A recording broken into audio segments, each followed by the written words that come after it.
unmuted.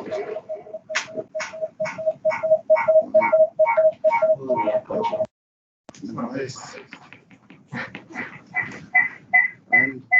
I believe I'm muted.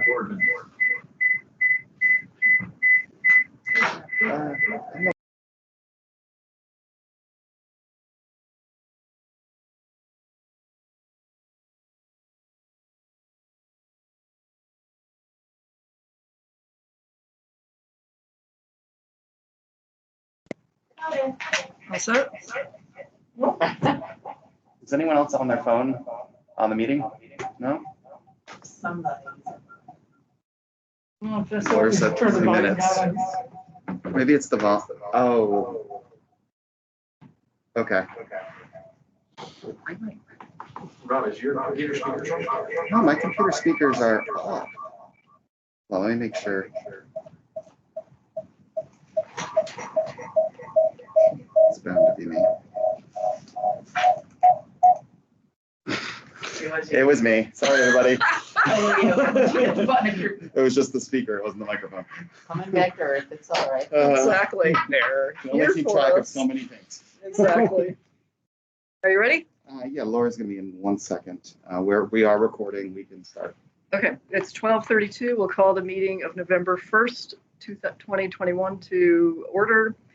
Board members in attendance in person: Holly Groschner, Dan Nelson, Brian Otley, Patty Richards, Laura Sevilla is on her way. With us, Executive Director Christine Hallquist, and Rob is with us as well. We have several folks in the audience. We will kick this meeting off. Any agenda changes and requests to vote and approve, or any agenda changes? I'll start with that. Well, we will need an executive session during the executive update to talk about personnel matter. Where's your update? At 3 o'clock. Okay. Make sure we do that. It's relating to the hiring. Well, okay. They said we won't. Okay. Not- won't talk. Yeah, the only person who is, the other person on the team gets nervous, like, I what? was like, No, this is about hiring. Any other agenda changes or edits, comments? Take a motion to approve.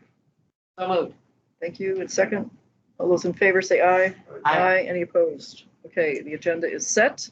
First item on our agenda is approval of the minutes from October 18th, 2021. Is my understanding, we would like to pull those. We haven't had time to review those, and we will take those up at the next meeting. Is there any objection to that? Okay. Do we have do we take action? It's Robert's Rules of Orders on that Yeah, tabling. You approved the minutes as stated. That was revised, and we didn't really revise them, but No. So we're going to pull this agenda. We're not going to approve it. That's my understanding of the request. pull the minutes, yeah. Do we need a motion? Let's do it. Let's take a motion to pull, Table the minutes? to table the minutes from October 18th, So 2020. moved. Thank you. All those in favor say aye. Aye. Any opposed? All right, so minutes are pulled.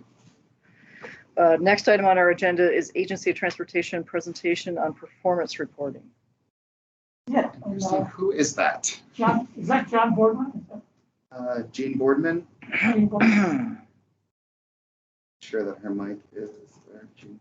Or Mike is, Okay. no, she just, I don't know where our agency transportation folks are. You did say you still have 5 minutes, so. She is.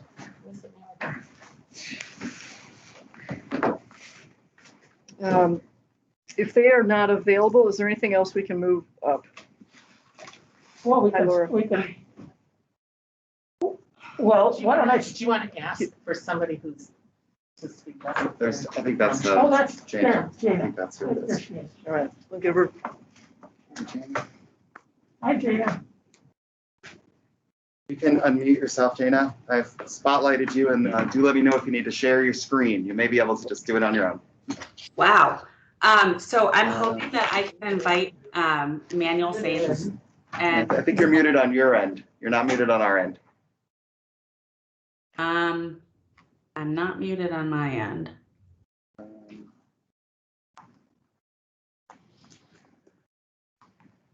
Maybe, well, actually. Are you there? Yep. Oh, there we go. Excellent. Thank you so much, Jana. So this is I was very impressed when I saw the Agency of Transportation's methodology for performance reporting. Performance reporting, I think you'll see, they do projects. They have a big budget. And I asked the AOT if they'd be willing to present to the board and take it away, Jana. Great. Was Secretary Flynn able to join, or am I the only one here from the agency? I think you're the only one at this point. Okay. Well, I'll start by talking just a little bit about how we got to this point, and then I'll share my screen and walk through the dashboard. So we were tasked with looking at a picture of our federally funded projects and how they align with other federally funded projects across the state.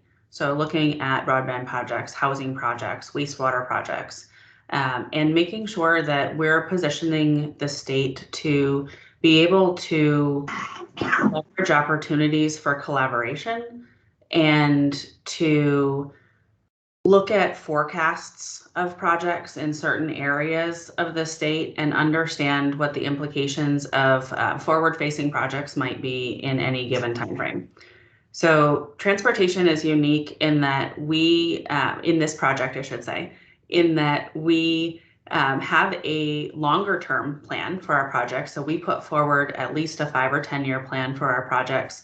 And there is some adjustment over each year, just depending on, whether a certain funding source came in or maybe some priorities changed or something, radical happened. And maybe there was an emergency relief grant that came in and we needed to push something up in a certain area. For the most part, our projects are planned well in advance for multiple reasons. Takes a long time to get some permitting, some right of way, those types of things in place. And so it's not just a snap of the finger to begin a transportation project. So a lot of the other federal funding projects that will be prepared in the statewide dashboard are a result of recently released federal funds. So they have like 1 to 3 year timeframes to be implemented or allocated funds. I'm not entirely sure the specifics of each of those funding sources. So we felt like this would be a good framework to overlay some of the other projects on top of the transportation projects and see and where do we have opportunities to collaborate. So I'm going to go ahead and share my screen.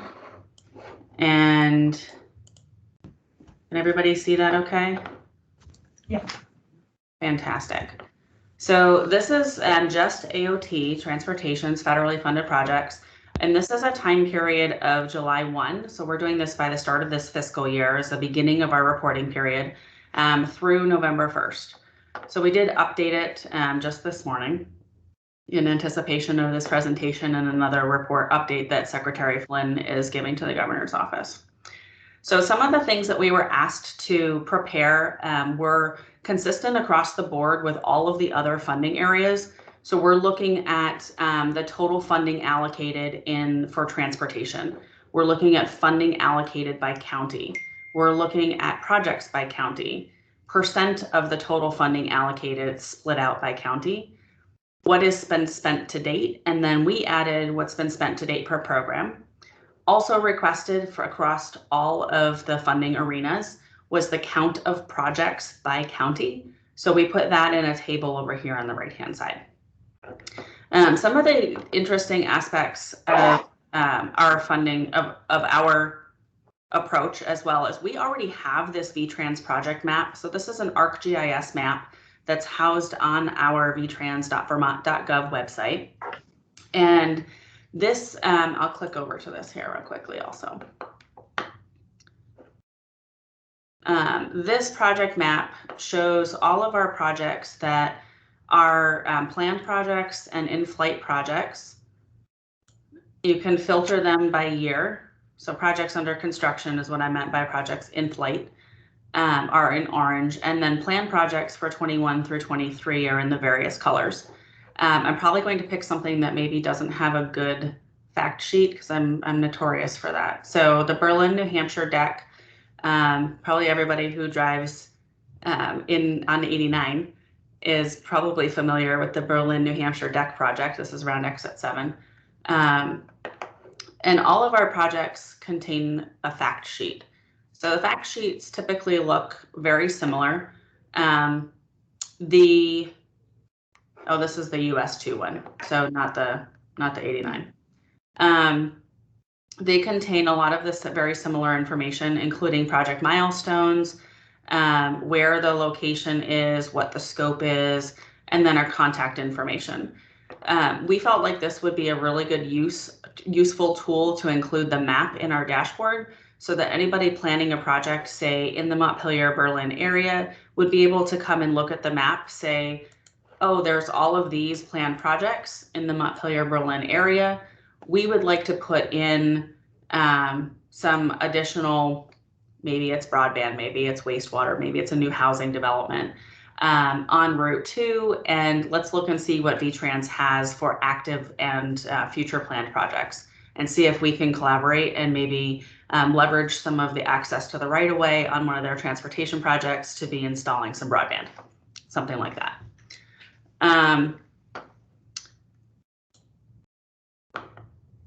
I'll pause to see if there's any questions so far, or I can keep going through the dashboard.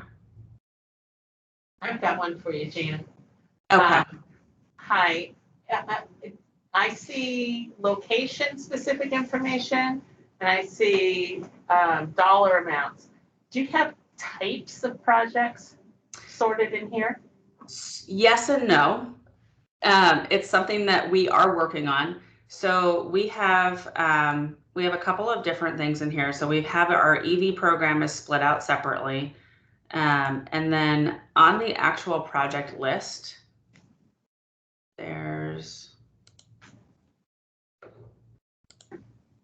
you can sort by program. So if I wanted to know what an aviation project was, I could get all of the aviation projects. If you're looking for just a park and ride, I could get all of the park and ride lots. If I'm looking for just a paving project that is in Addison County, I can receive just those. Is that helpful? Yes. Okay.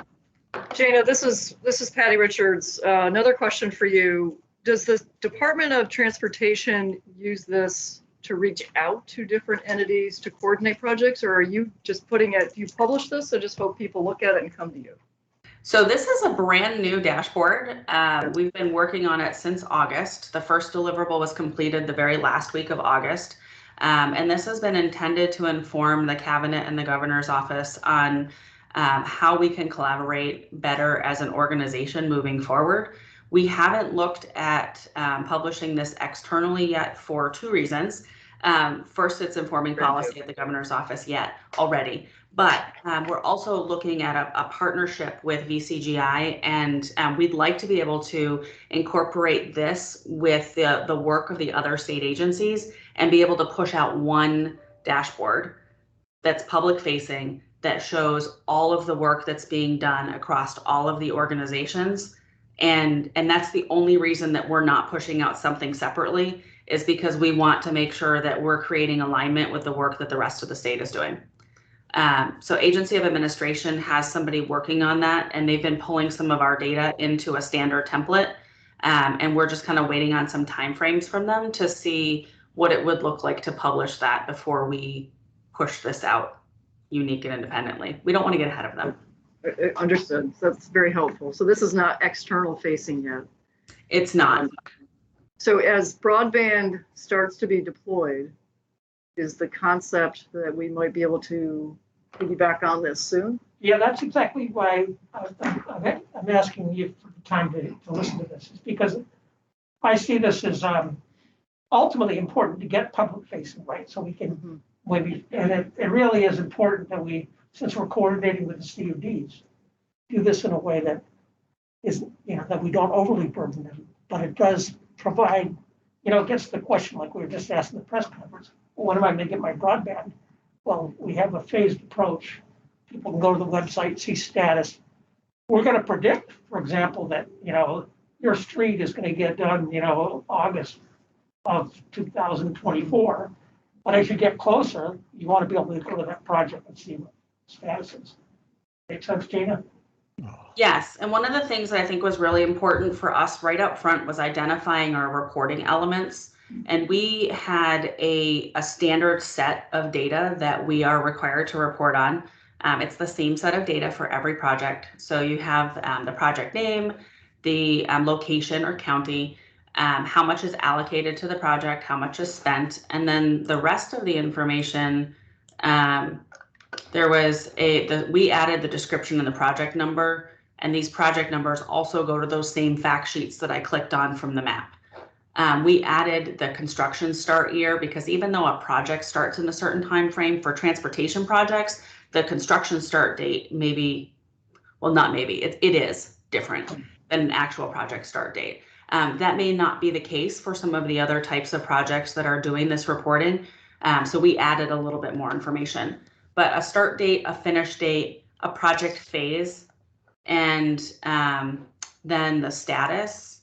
So we incorporated a green, yellow, red, or complete. We don't have any red ones right now. And the complete or black ones, so that we could identify any that were delayed less than 30 days, delayed more than 30 days, or that have been completed. And that's indicated in this little icon to the left of the project name. And then we added the project owner so that when we overlay additional project groups into here, so if Commerce and Community Development were to come in, or your group were to come in and report as a consolidated unit, that somebody could select just the Agency of Transportation projects, or just PSB projects, or just ACCD projects, that type of thing, or DEHCD. I'm not sure what their acronym is right now. The Housing and Community Development folks. Or, maybe it's A&R's projects that are being reported as well. So they could select just those or combinations of those as well to be able to see what is AOT, what transportation, what broadband, and what housing projects are occurring in Washington County that are on time or within 30 days in the construction phase or the in-flight phase. And they'd be able, and so anybody would be able to get that list of projects that are occurring within that functional area.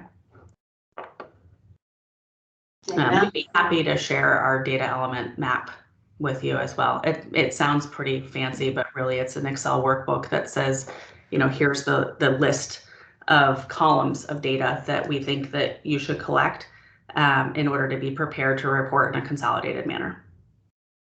Go ahead, Holly. Thanks. So Jane, I'm going to ask you another question. This is very much in the weeds, but it seems to me like county is your basic common denominator for this tool. And so, and project owner, you might think it was going to be the Vermont Community Broadband Board, but no, we have these real owners who are the CUDs. Are you able to come in and give us specific training, or the staff specific training on what the appropriate latitude is in each of these elements? So that we peg our data correctly from the beginning. Because one of the things that seems right to me is if we're going to be giving out construction grants, we'd want that paradigm set up in the construction grants if we can, to have that work being done as an obligation of the grant. Mm-hmm. Yeah. So we need to know that, we need to understand how we are applying your elements. And of course, that seems to me to mean that you're going to have to be happy with it. I think I would want to also include Justin Kinney, who's coordinating the statewide dashboard, and make sure that we haven't evolved elements on the statewide level that would then impact, this map and ultimately your data map as well. But yes, we'd be more than happy to continue to meet and collaborate on this. Yeah, one of the things I'd like to propose is that if we move to, we have these grant reporting requirements today. But if we do something like this, that should eliminate the need for separate grant reporting. I'm hoping it. And but that's something you and I will talk about. What I don't want to do is create more work for the, I mean, this is more work for the CUDs, but hopefully we can take some work away. I'm not connecting those dots. Help me a little bit more.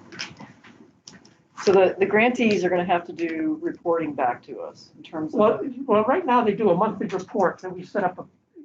You set up some kind of format for the monthly report, Rob? Well, we have to figure out what the reporting will be for the construction grants. Oh, so maybe It's gonna be informed by the ARPA reporting requirements. Whether it's So- monthly or quarterly, we'll Okay. figure out what makes sense for a construction project versus. So the big picture thinking is to use some sort of dashboard setup like this, Yes, yes. and then they just go in and report, they upload where they are. Yeah, maybe we can integrate it somehow that it covers the ARPA requirements as well. And Patty, I think you're hitting on what I was thinking about, like, is that something where their report is structured so that we transfer that data, or can they go in and do it themselves? Right. Yeah, But it should, from my conversations with the CUDs, they would love to have an online portal where they can enter their reports. It would keep it a lot more organized for everybody, and it'd be very easy to see who's in compliance and who isn't. Which might tie, Jada, the question to you is, each one of these projects has a project manager, I assume. And the question is, have you thought about how that's going to get updated? Is it going to be updated by the project manager, or it's going to be somebody in your office? Or how does this get updated, information, project by project specific? Was that question for me? Yes. Okay. So our projects are updated periodically depending on the phase. So there's certain touch points which a project manager is required to make updates to them. This data within the transportation realm is coming from 3 different systems. So it's a little bit more complex than maybe having the opportunity to start fresh with a new grant and new reporting requirements. One of the simpler aspects that we're taking, I'll just click over to the EV program. So this is a new, some of these are new programs, new funding sources that have been set up. And the simple way that we set this up for reporting was to create a SharePoint site where anyone who is required to submit a report gets a triggered notification that says your report is due. It's a fillable form with they click on the notification. It takes them to a fillable form. They fill out their data that they're required to report on during that time period, click submit, and then they're done.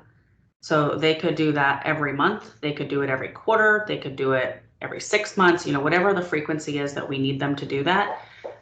The challenge with that particular type of reporting is if the contact changes and we don't know it, then that email could be going into, nowhere land.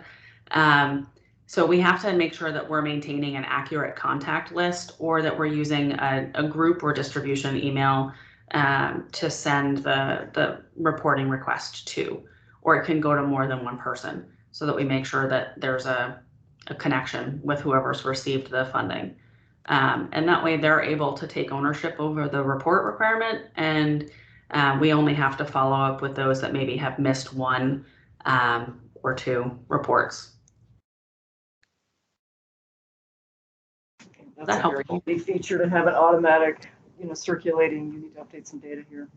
Yeah, we're all about trying to automate everything that we can, because it just feels it's a lot of waste in time to have to go, and in an individual's time to have to go back and forth and try to repetitively collect information, when if we can automate that process and reduce some error in the meantime. So there's a lot, potentially be some data entry error if we're having multiple people do copy and paste, or if it's coming in via email and has to be transcribed into a system. It's just too much error and risk introduced there.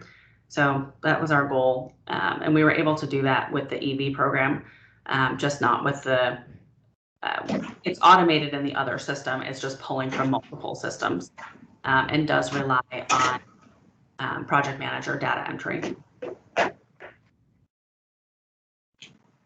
So Jana, do you have is there within AOT, do you have a person, how much resource will be dedicated to maintaining this over the long term?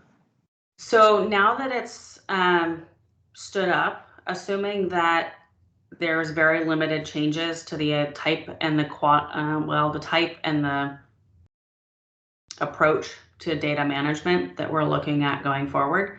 So if we're asked to add a new field, I'm looking at the screen here and I already see something that I would like to have $signs added to. So there'll be, you know, a little tweak here and there. And I think we're looking at maybe 2 hours a week maximum for somebody to be tracking and monitoring that. And we've already set this is automatically refreshed every Wednesday for us now. It was a pretty heavy lift to get this all set up, required input from our IT team, those that knew the systems and knew what fields to pull from the 3 different databases that we're leveraging to collect the other information. And then we needed to set up the collection tool for the EV program. So we have both our transportation projects, our EV program. Eventually one of the things we're working on over the next couple of weeks is to move these EV projects into the master list. So if you were to click on, and maybe they've done it already in anticipation of this meeting and I just didn't know it. But it does not look like it. I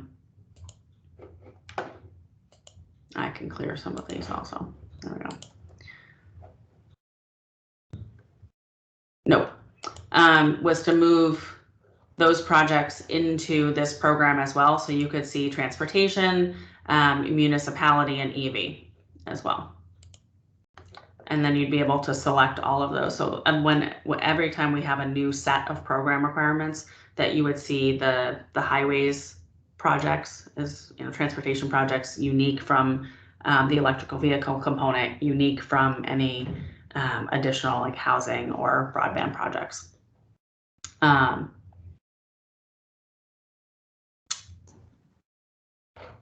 to think of where else I was headed with that.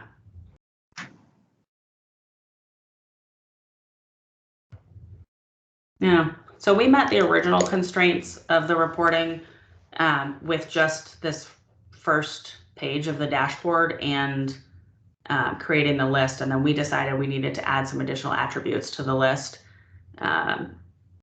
in order to make it more useful, because it really the functionality wasn't as useful as it could be.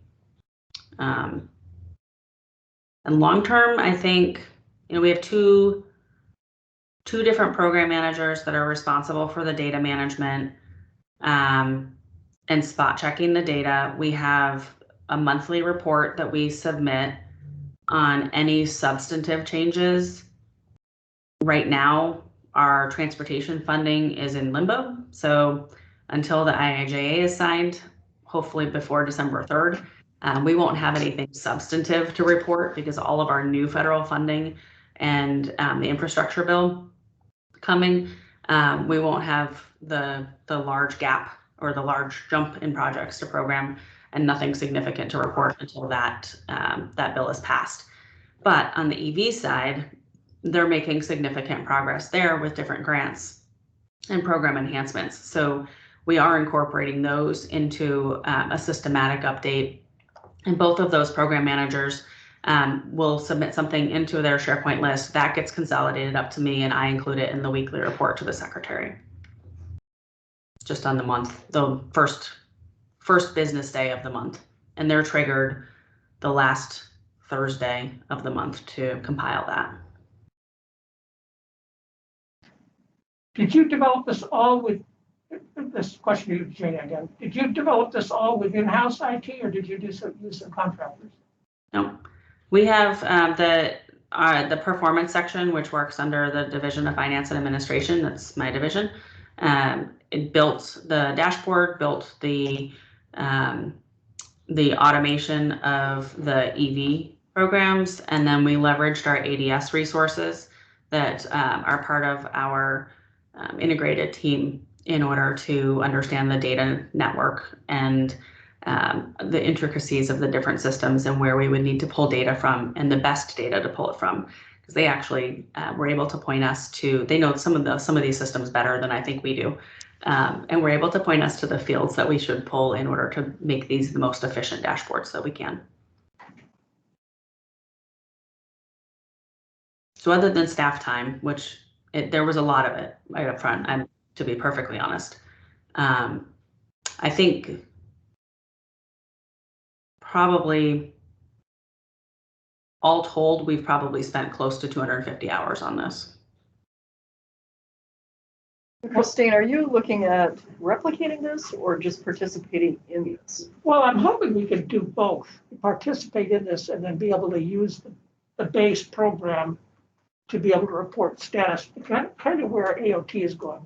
And ultimately, Jana, this is going to be a public-facing report, right? Correct. So that's the Not idea is. replicate. I didn't hear you say really replicate it, though. You're just you're using it from. Using it, and whatever elements we need to put specifically into that so that we can make it public-facing as well. In other words, use this as the base. But would Agency of Transportation do the programming and not the programming? Well, that's the Excel, like I'm in the weeds. I know I'm in the weeds. No, that's right an now. important weed. I was about to go in the same weed. Okay. That's why I was asking the question about contractors. So now the question for us is, let's assume we want to use this program, and it'll take some modifications for the kind of projects we're doing, and whether we do by CUD, county, or a mix of those. How do we go about doing this? We don't have any resources at this point. Can we employ your resources, or do we go out and look for a contractor to help integrate this into is there any thought to that in terms of expanding this into other agencies?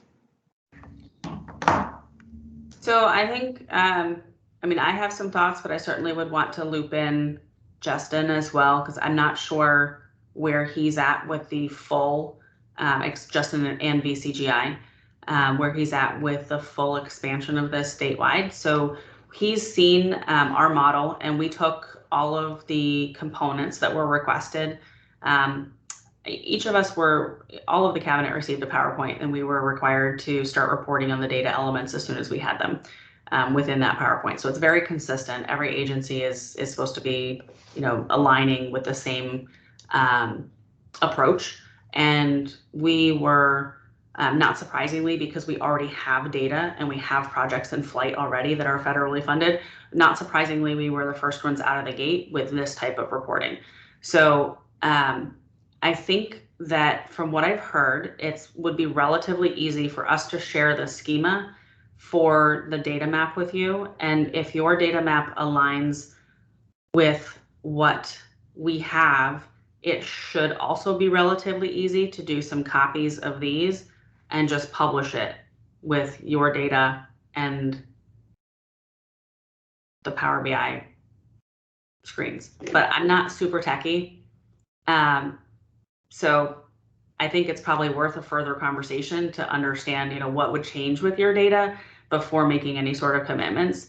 And then also, how does that overlay if we're looking at taking the data from the projects that your team would be using and overlaying that with all of the other statewide data, which I think is also going to be pretty critical to understand, where do your projects fit in with the rest of the projects that are occurring with federally funded dollars, so that we're not building something here and then ripping it out to do a project a year or two later.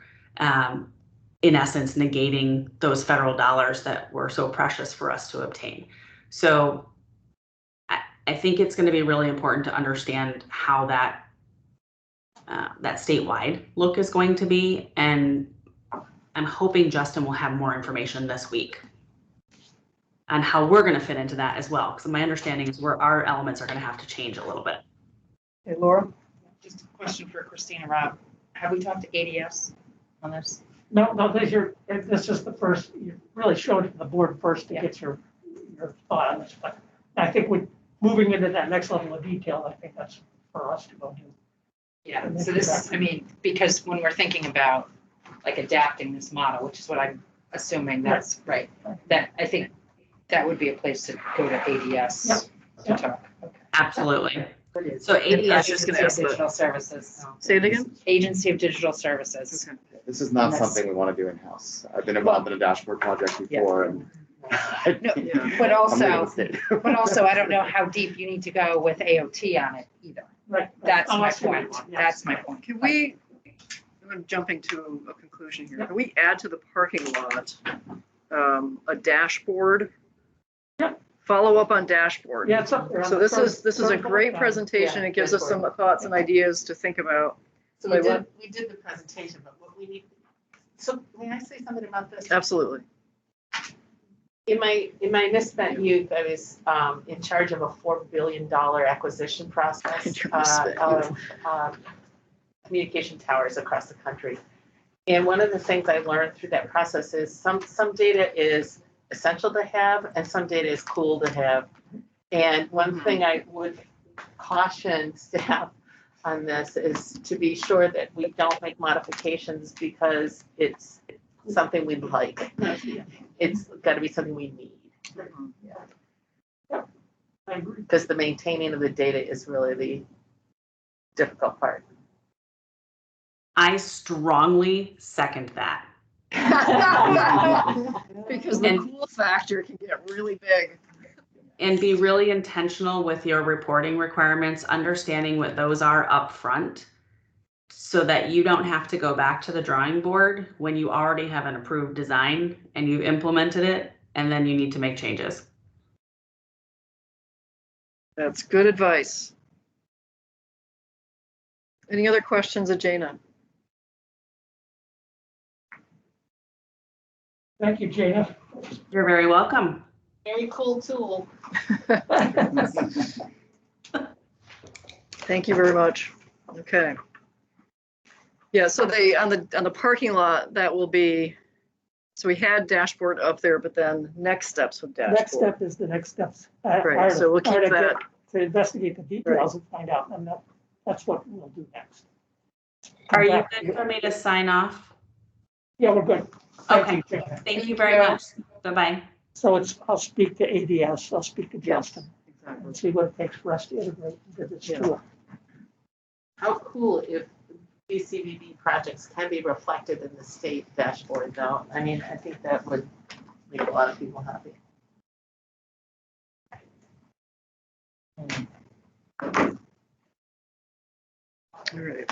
So we are moving on to our next agenda item, which is make-ready discussion. Okay, I'll Kick this take off? this, yeah, I'll kick this off. First I'll do an intro on, I think we've got, I see Peter Rossi's here, who else we got here? Yeah, Mike. All right, we got everybody here. Great, thank you all for joining us from the electric utilities. This discussion, one of the things we've addressed, as you've heard us say, we're addressing the constraints. The make-ready challenge is going to be the most difficult constraint. And the reason being, of course, it takes first-class line personnel to work in the electric space. And it takes a 4-year apprentice program before they can work in that space. So, I get nervous because I feel like we're all going to start beating up on the utilities. And that may not be the answer. So, It's never the answer coming from a utility Come wall. on, you guys. So next slide. So, I'll just take some of the highlights of on the pole attachments. If I look at pole owning utility, when I talk about $9 a pole, you'll see all these formulas in there, but when you're talking about thousands of poles, it costs $9 a pole. I'm not sure what it costs the others, but I just kind of give you a flavor. But if you look at the time, I took these and said, assuming you're doing thousands of poles, it's going to take, they're allowed to make a detailed estimate within 75 days of the application. So this really drives the point is, you think about 75 days being 3.5 months, right? That's just to give an estimate of the make-ready charges. 2.5. 2.5 months, thank you. Good. And this one I'm not too worried about because from the budget standpoint, the cost of make-ready service shall be payable even if the FE decides not to go forward with construction payment. But yes, I'll refer to Chris Shue here. When when I was doing NEK, I just got those applications in and didn't worry about it because it's mostly, if you know your route, get the applications and get the process started. Yeah, you're going to have a few polls that may change, but once you know your route, you should have a pretty good idea of, to start the process anyway. And what's happening with our make ready, we have to be careful about, is we're going to be in competition with the private telecom companies. If a telecom company wants to, and I want to pause and hear if I've got this right. Make ready's done on a first come, first served basis. So if a telecom company wanted to come in and really kind of put the screws to the CUD, they would just apply for all the make ready, and then we would have to wait. We'd be second in line. Have I got that correct, utilities? That it's a first come, first served basis?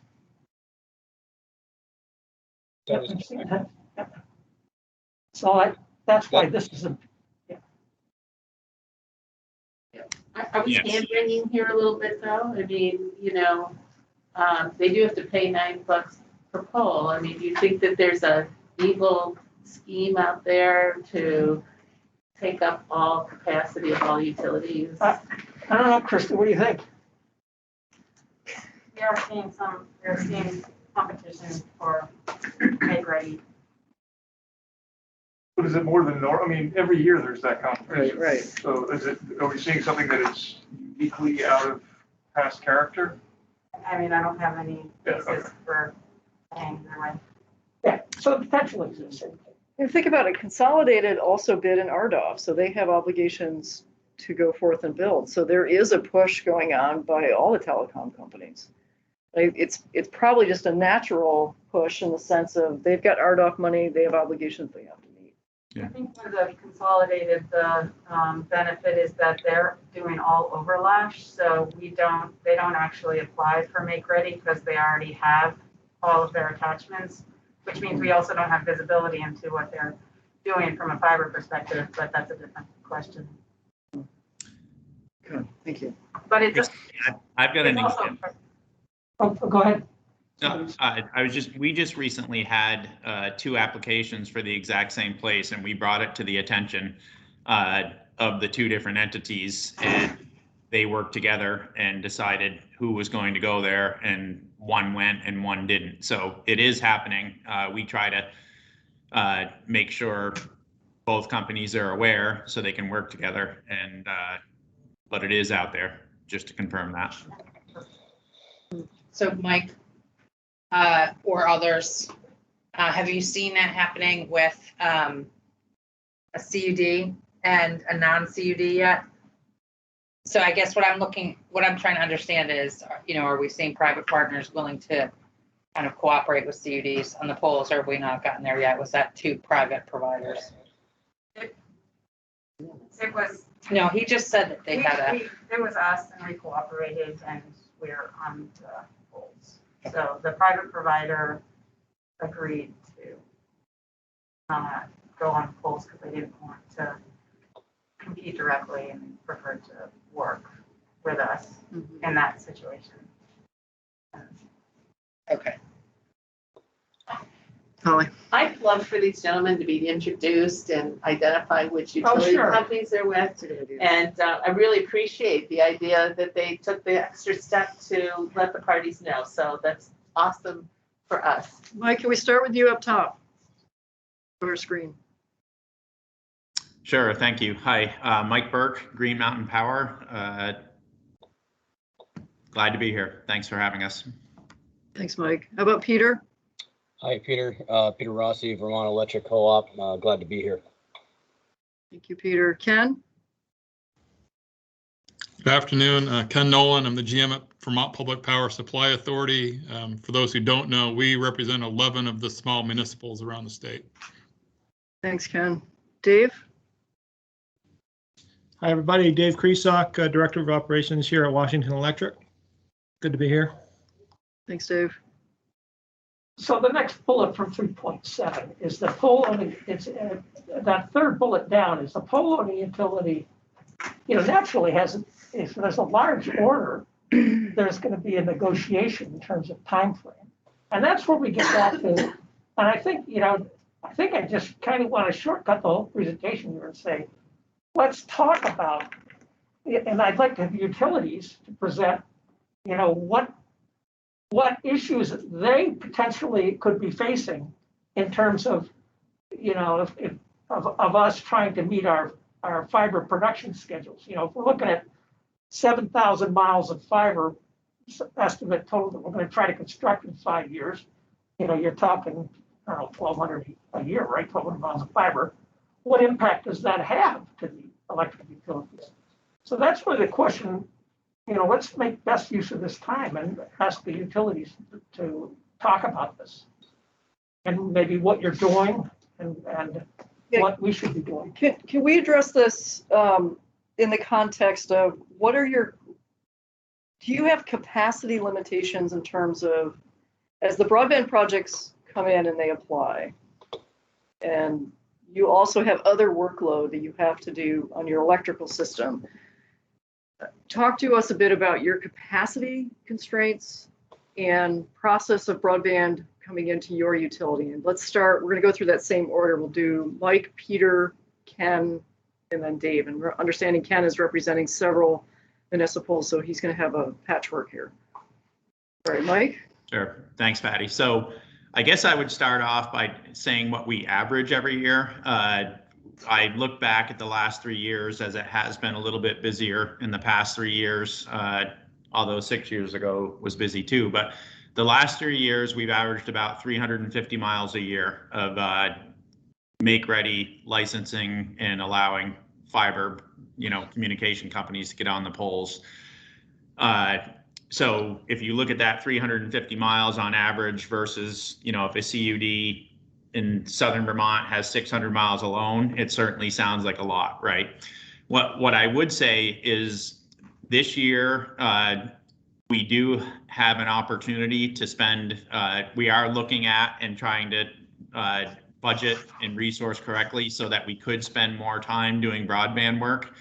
It aligns with some of our goals that we have this year. And we are also at the same time not only looking at that in terms of internal resources, but we have got 2 contractor companies already on board to doing what we call compatible unit-based pricing.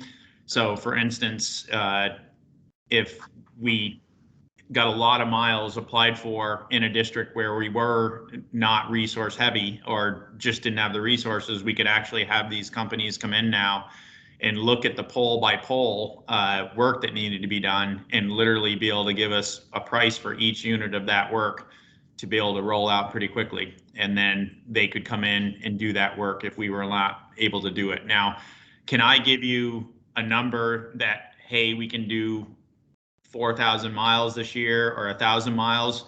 It's really hard to give any figures like that until we actually see the routes, because we don't know the work that needs to be done. You may give us some routes with 100 miles where we don't have to do anything, right? Because we've recently rebuilt the lines or things like that. So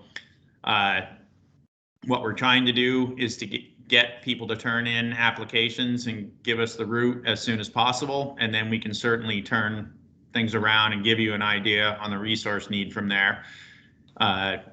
We're doing that. Belco is also doing some fiber this year, and we just recently asked them to do the same thing. Hopefully within a week or two, we'll know where those routes are. So an average year, we can do over 300 miles, close to 400 miles.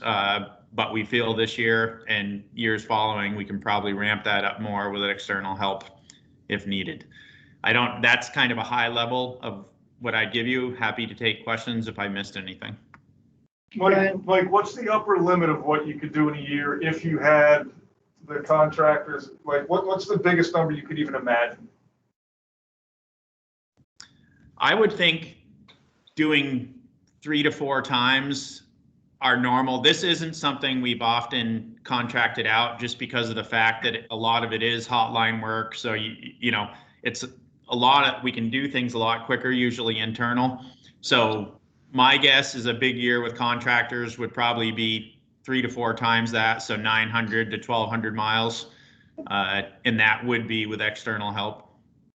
And what would you, like, if you think about that relative to your capital plan and all the other construction obligations you have, what would you have to ramp down any of that other work, or is all this additive to you having a normal construction year otherwise?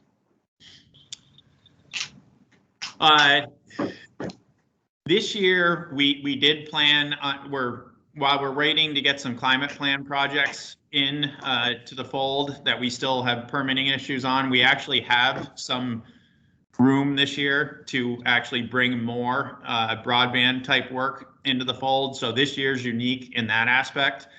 But it would come down to making decisions eventually on which projects to do. Those decisions are usually made for us because things like broadband are actually under PUC rule 3.700, which have timelines tied to them. Often our internal projects don't have those same regulatory timelines. So usually some internal work does fall off to do the broadband work or line extension work, things like that. Laura? Just to clarifying, this year is 22 or right now? 22 is what I'm, the last 3 months of 20, or 2 months now of 21 and 22 is what I'm referring to. That's what I thought. Just want to assume. Any other questions of Mike, JMP? So Mike, just to confirm, without a preliminary look at the routes and the locations, you guys are kind of stuck to try to estimate or allocate or anything like that, right? You really need to see some early routes, preliminary routes that get started. Yeah, so a lot of our climate plan work takes place in certain districts, and then we have other districts that have less of that work. So that we really want to look and see how that the routes match up with the resources, and that would allow us to decide what we would need for external help, things like that. But when it's just an overall mile number with no idea where those miles are going to be, that's pretty hard to predict, because the more we can do this with internal resources, the quicker it goes and the easier it goes. But we're not going to say that we won't bring in external contractors to do it either, because we know this needs to be done. And, you know, Peter and I have been working pretty close. We're probably going to be pulling on a lot of the same external contractors. So there's that too. And I see Dave and Ken both shaking their head yes. So, you know, the amount of contractors out there, it's not unlimited. So that is something we'd have to all work through. But yes, the routes will help us give you more real timelines versus really high level. Laura? So for any of you, Mike, any of you, so the route, we don't control the routes, right? So is there something that this board can do that would make things easier for you? Is there something that we could ask for? Is there, you know, if you could wave a magic wand for this body, something, or Christine, Rob, to do? I would say just anywhere that you can get us where we know, like, the grants you gave out this year, you must have given those to certain geographic areas, right? So even if you knew that, it would be helpful for a start. We can certainly encourage the communication union districts to share their plans as soon as possible. Well, we didn't know if there's any opportunities for us to centralize things among, not Christine and I, but another staff person we have to be hired to move this along faster for everybody, potentially.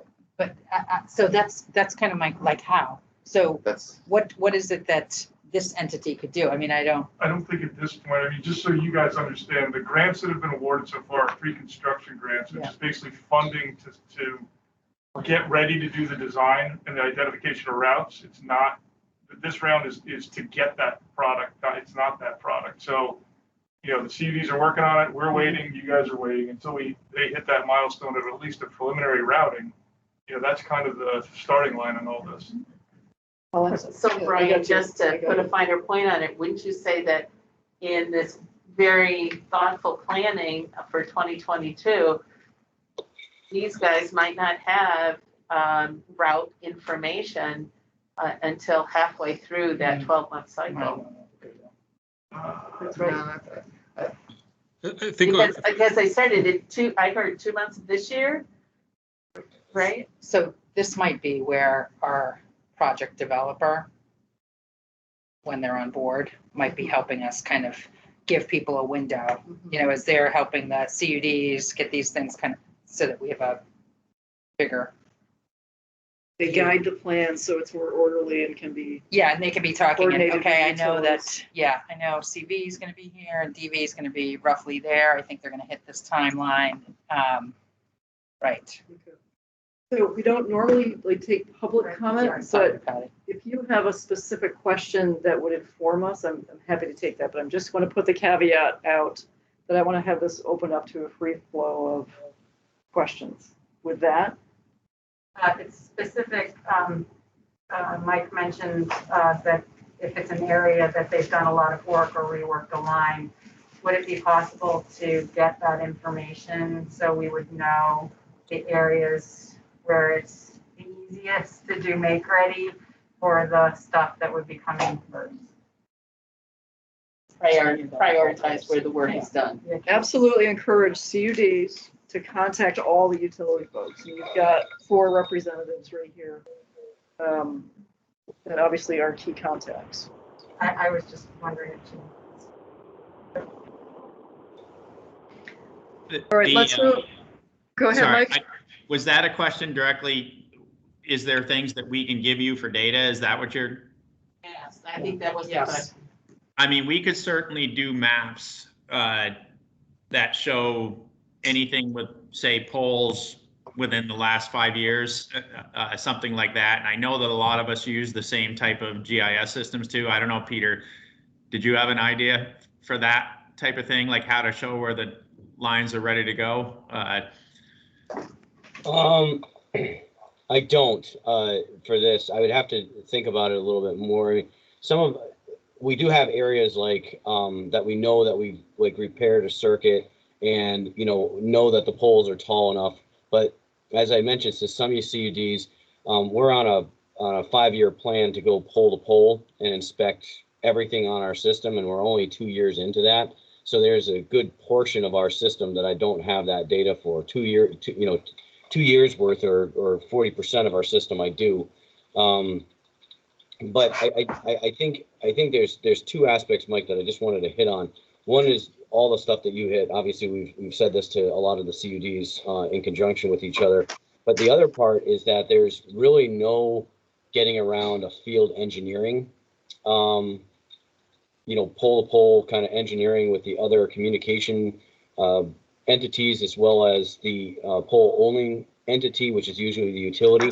And so I just wanted to kind of put it out there that the sooner we get the applications, the sooner that we can start planning and communicating with the CUDs. The issue is that this is probably the 10th meeting that I've had where we're going over what could be and what the potential issue is. And I think there's just so many variables, like Mike said, that it's difficult to kind of gear what the issues are going to be without the applications.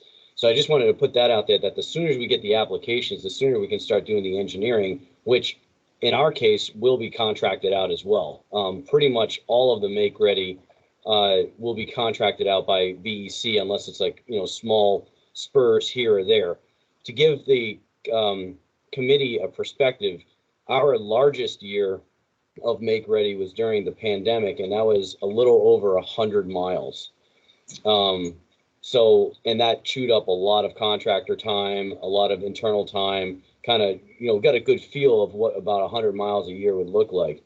My gut is telling me, again, assuming the variables that Mike Burke talked about, we can probably maximize 500 miles a year. So 5 times what we're doing today, which would be, again, it would be quite the project to manage that. But to give the committee a perspective, that's sort of what we're thinking in our territory. But that, from the information that I have, we have about 2,500 miles of line that needs to be run with the various CUDs in our territory. So that put us on about a 5-year plan. So Peter, if you are envisioning contracting out for the make ready work. Does that tie up any of your staff for VEC to go with the contract workers?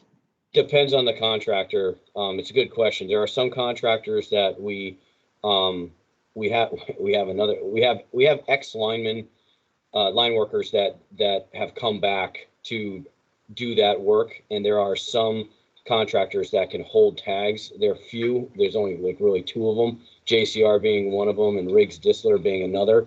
And in certain circumstances, they can hold tags. But yeah, we would have to have somebody internally do that if that other retired line worker was unavailable. Okay. Thank you. All right, anything else of VEC and Peter? Questions? Ken, we're going to move to you. All right, I'll try to keep this simple. A little complicated patchwork here. I guess at a high level, I'd start by saying broadband work for the VEPSA members is pretty sporadic and limited.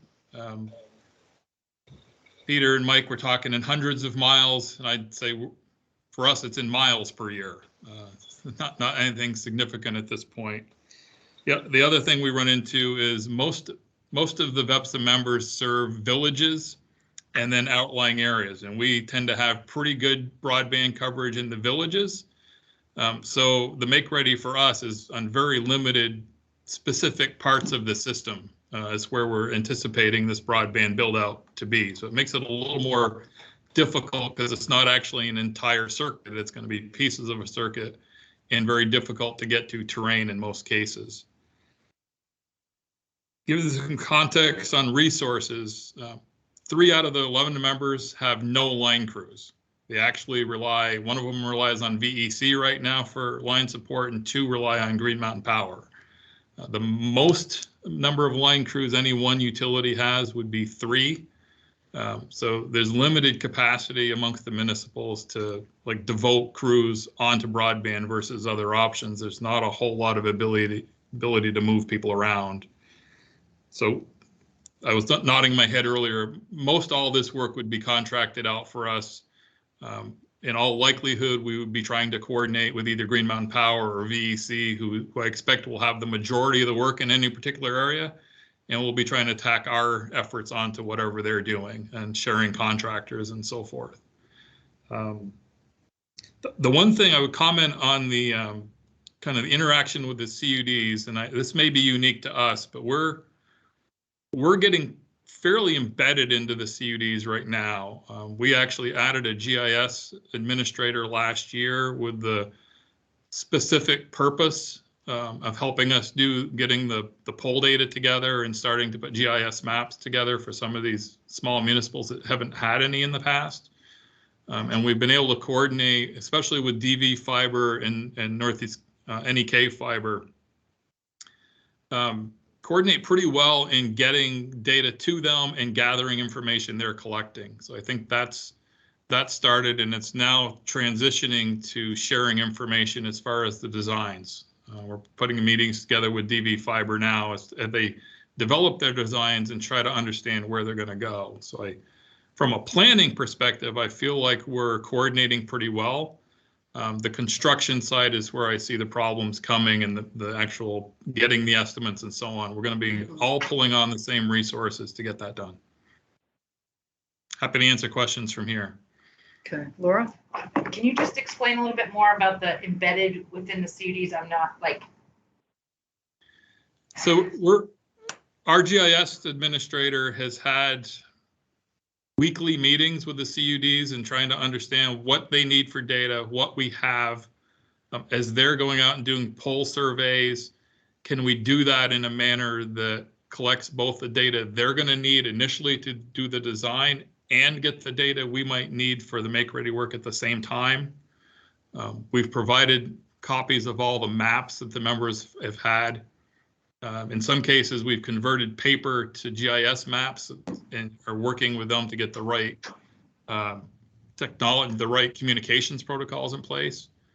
And we're scheduling right now, as a matter of fact, we're scheduling with DV Fiber to sit down with them and really lay out what their timeline looks like, where they see their preliminary design going, especially for Village of Jacksonville is where they're focused for us.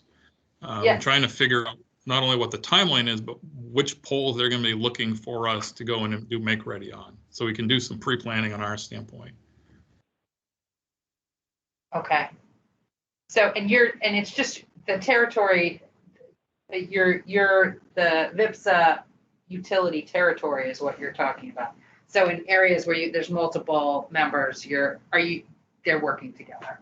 Got it. We're trying to coordinate, like in the Northeast Kingdom. I mean, that hits 5 of our members, I believe, at this point. The CUDs keep expanding over time. So rather than working through each of the individual utilities, we're trying to coordinate that through VEPSA. So the CUD has one point of contact, and then we work back with the members as we get information about what they're trying to do. And is So there, sorry. Go ahead. Well, I was going to ask Ken, is there anything we should know about you all doing that? I mean, what should we know about that work that you all are doing? At this point, it's still pretty high level. I do you have enough resources? I mean, do you have enough time? Like, is it crunching on you? How so, or not, or do you not know yet? All of this is a crunch. You know, at the same time we're doing this, we're also trying to do a major advanced metering infrastructure rollout to start in January. So it's a major staff crunch, but as I say, we added a resource last year that's 90% devoted to doing this mapping and working with the CUDs at this point. So I think internally to VEPSA, we've managed to make it work. So I think the planning side is pretty well taken care of and we can manage it. I'm concerned, as everyone else is, about transitioning to the make ready and actually going to field construction. And there, I think it's a matter from our standpoint, it's going to be the biggest challenge is going to be coordinating with the larger utilities who are going to do the bulk of the work and seeing how we can fit the municipal line sections into that effort. And we can't really do that until we start to see what the routes look like. So I'd reiterate what Mike and Peter said. It's hard to tell you how much of a crunch this is going to be until we see where the lines are running and what the timeline is for the various CUDs. Thank you. Any other questions of Ken? So Ken, you have DV fiber in NEK for your systems? And Northwest as well. Okay. Peter, what CUDs are in your service territory in play here? You know that? Sorry about that. I'm still, I was just pulling it out because I write it down so I don't have to remember. So we've got Lamoille CUD, I guess it's FiberNet now, NEK CUD, Northwest CUD, and then we also have the town of Alburg, which is in plans to run broadband, and Isle Mont. Okay. Part of Northwest, yes. Okay. And Dan, we're going to go backwards to you. I assume all the CUDs hit your service territory? I'm sorry, Mike Burke?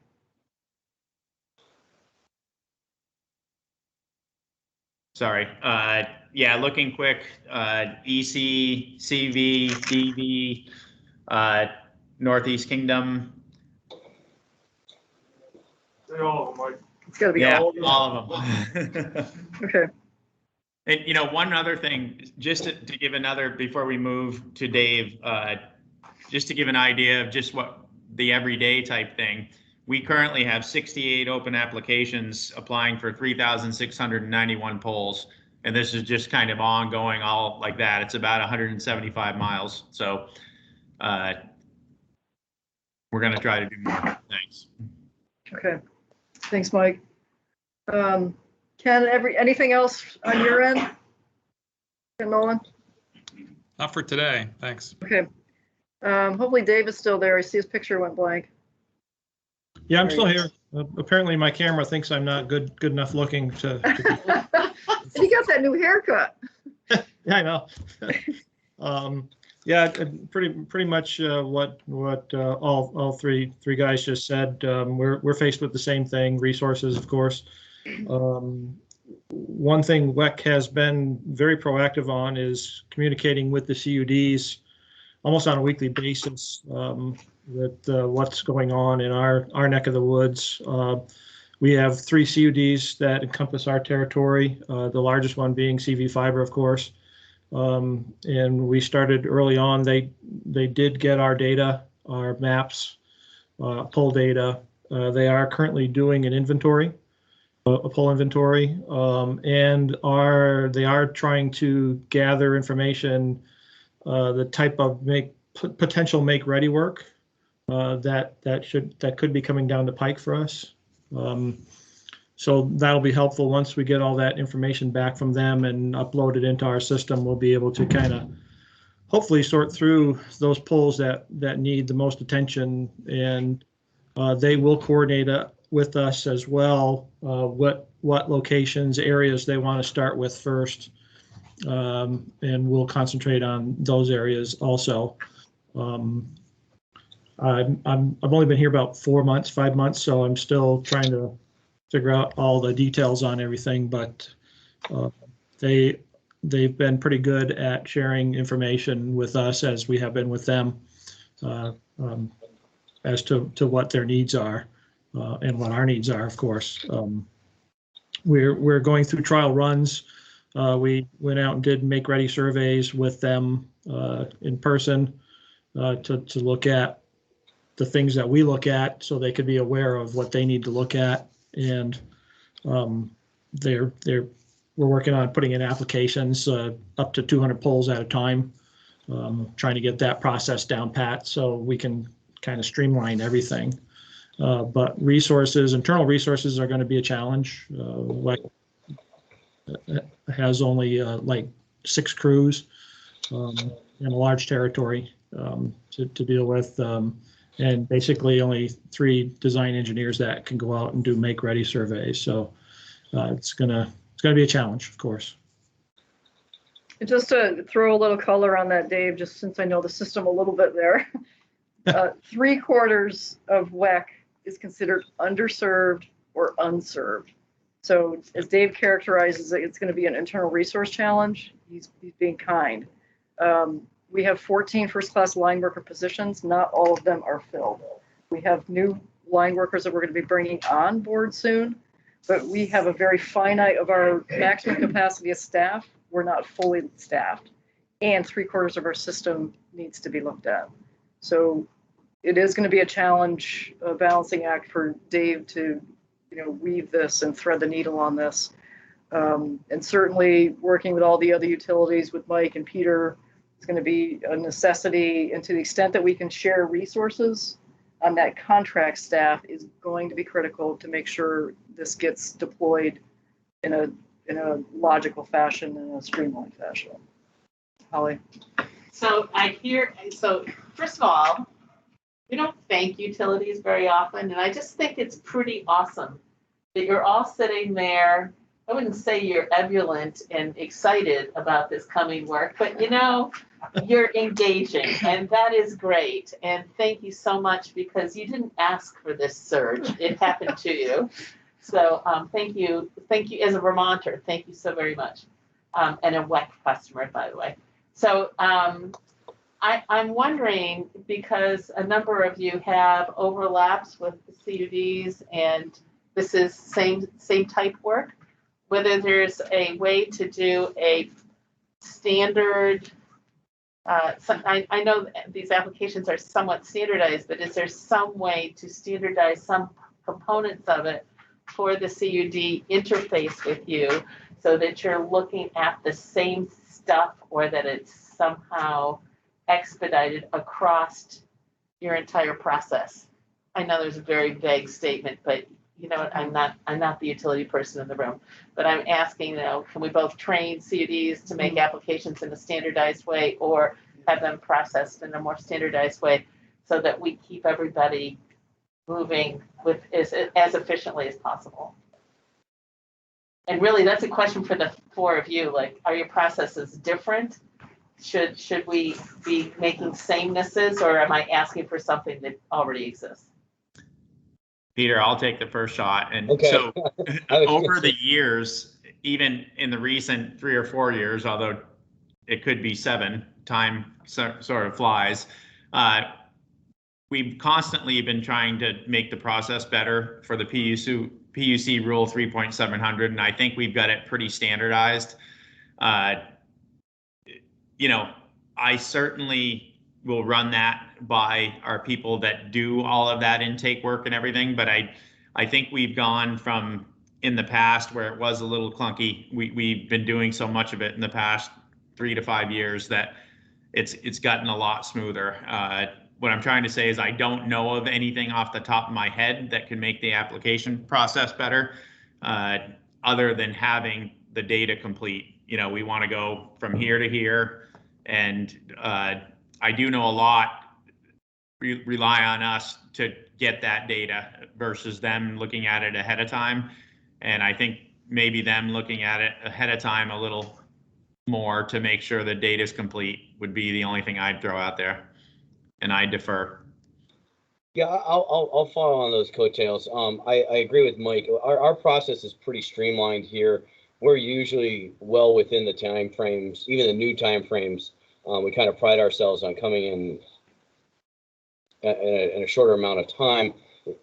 You know, if we're going to do 500 miles a year, I'm not really sure. I don't really think the application process is the issue. It's the accuracy of the application process that we want to make sure that that's what holds up the entire process as you go. Because if you're making changes in the field as you're going pole to pole for your engineering design work, that's what really slows things down. And that's where we might run orthogonal to, say, a CCI, because they'll go out to the field, and if the CUDs are not prepared, they'll walk away and say, come back when your engineering is ready, and then you got to start the whole process over again. We faced that a few times with some other fiber companies that have been doing work in our territory. So I would say, we've provided information, we've provided maps, we're happy to provide other information to make it more accurate. But to do that, to have those routes to say, okay, we want to go down, we want to feed these customers over here, and we're going to go pole to pole today and do the engineering. That's where it's going to get tangled up if you're not prepared.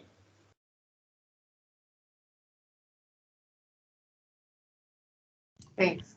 Yeah, I can add to that a little bit too. One of the other issues, I agree, it's not usually on the application side. It's usually out in the field, particularly coordinating all the different attachments, existing attachees on the pole already. So if there's 2 or 3 other companies that you have to coordinate to try to get them involved in the process, that adds to the time.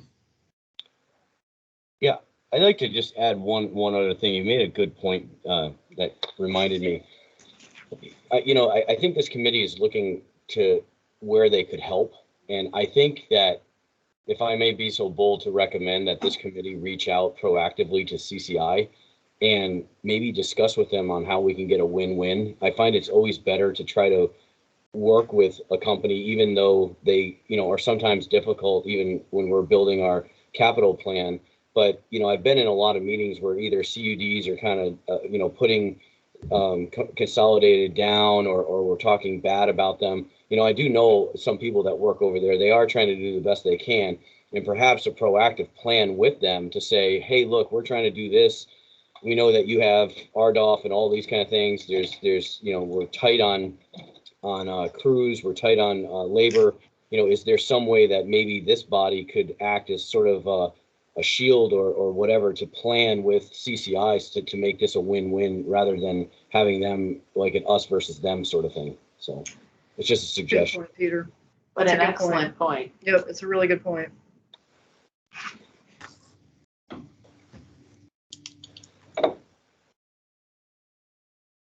Go ahead. I'd like to understand the point a little bit more. So, so CCI can do whatever they want.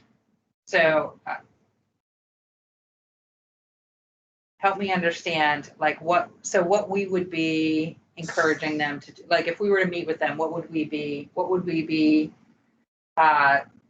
seeking?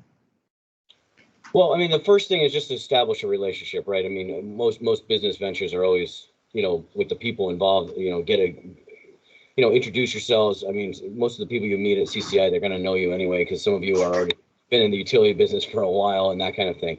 But really what I would say is for this group, the VCCB group, is to find out what is Consolidated's plans. Because if there are areas that Consolidated is trying to go into first, well, then maybe you could then tell the CUDs, well, hey, don't go there. I know you want to go there. I think the end goal is to get broadband to every person, right? In my estimation, or in VEC's world, we're trying to get broadband out to the last mile, the person that doesn't have it, that can work remotely or whatever it is. I don't really care if that's done by a CUD or it's done by a Consolidated. I want fiber out there. So again, if they're going to be, focused on year one in this area of Vermont, then we can have the CUDs attack those other areas, because that would be great to then, double up on what we can do in that year, depending on what the utilities can do. Yeah, go ahead, Kristen. So I've actually looked at Consolidated's plans, and they've been quite open. Their plan is to put fiber over the cabled areas. I don't think we're in competition with Consolidated necessarily, because we do some incidental of the cable. But the make ready. But the issue here though is if just about every town, you have to go through cable territory to get to these unserved and underserved addresses. So that argues in support of what you're saying, Peter. Point is, let's coordinate with them as we move through these cabled areas. But the problem then becomes part of it. Now the problem becomes with that is that you now make your business case worse, right? Because if you say, I know that that if you're running through a cabled area, the CUDs are going to want to put the drops there, because that's where the density is that provides the business case.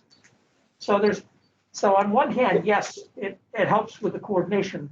On the other hand, I suspect if the CUDs are going to do fiber drops in the cabled areas that they run through, Consolidated won't be as cooperative. Yeah, I that was well said, Christine. You definitely articulated it better than I did. But I would say that don't overlook the cabled areas. I have Comcast at my house. I'm in a pretty rural area in Johnson. I'm telling you right now, if a CUD came in and they ran the fiber, I'd be the first one to sign up, right? Because it's going to be faster, it's going to be more reliable, the whole 9 yards. And I'd rather pay local than pay a big corporation. That's just me. But I think there's a lot of people out there that I wouldn't run a business plan to go and try to get people off of cable. But I'm just saying that I wouldn't, if you have to run fiber through a cable territory to get to the areas that we're trying to serve, I still think you're going to pick up some customers along the way. Yeah, I would just. Go ahead. Yeah, I would not want to encourage any CUDs to take the gas off with Consolidated. Which I may be totally outvoted on this board, but the private sector has had decades to get this done. And so, if CUDs are able to work with private sector partners, and we're seeing that happening across the state, fantastic. But there has to be accountability. And so the no accountability and accountability, like cooperating together, like I'm not super interested in spending a lot of time on that. It's just going to work in the context of the universal service plan. Yeah. Right? That's Yeah. The CUD is committing to that, and they have a bunch of options at their disposal. They can work with whoever. Exactly. Work with If Consolidated agrees to that, Let's let them great. do that. Yeah. But what I heard that I think is reasonable, and you're a leader here whose voice is so important in this juncture, is yes, they've had a long time to do this and it didn't make business sense. And I'm very pro-local. However, bad-mouthing your competition, making it more difficult to collaborate, all these things that in the end may not serve the end consumer, that's what we need to avoid, is finding a way to find a certain amount of collaboration, which may be pie in the sky thinking on my part. But, if we can get Consolidated to share what their make-ready schedule is or where their priorities are, and we can use that to help orchestrate effective and efficient CUD deployment, we should do that. Yeah, I mean, I think the CUDs are finding the collaborators where they can. And I mean, candidly, Consolidated, you know, I mean, they're right now in a race to survive. I mean, they're in a death model here, particularly with community fiber being built. So, I mean, as they're able to collaborate, and I know that there are some CUDs that they're collaborating with, you know, we're looking to collaborate with. I think that's fantastic if they can come to terms with them. Their primary competitor, though, are not the CUDs, right? It's Comcast. So I think that's my understanding. But Yeah, I mean, I think they have competition all over the So- place. If I can put maybe a bow on this. yeah, please. What I'm hearing from our utility friends on the ground is that, hey, there's going to be all these applications coming in. We want to get this out as soon as possible. They're agnostic as to who goes first. They have to be. They don't have preference whether it's a CUD or Consolidated or Comcast or whoever. CUDs listen to this message Yes. to the extent through the direct CUDs that are here on the phone and Vicuda, carry this message forward that the more you can collaborate and have those relationships with Consolidated and make this process as efficient as possible. And to the extent you can get in line first, absolutely, by all means. But the boots on the ground that are going to do this make-ready work are telling us they're going to get overwhelmed.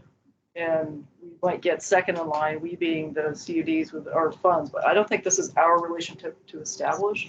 I actually think it's the CUD's relationship to establish. So I just want to send that message very clearly. And Will, if you can help us relay that to the other CUDs, that would be fantastic. Because we don't want to get behind Consolidated, but I don't feel compelled to get Consolidated in this room. I don't think that helps.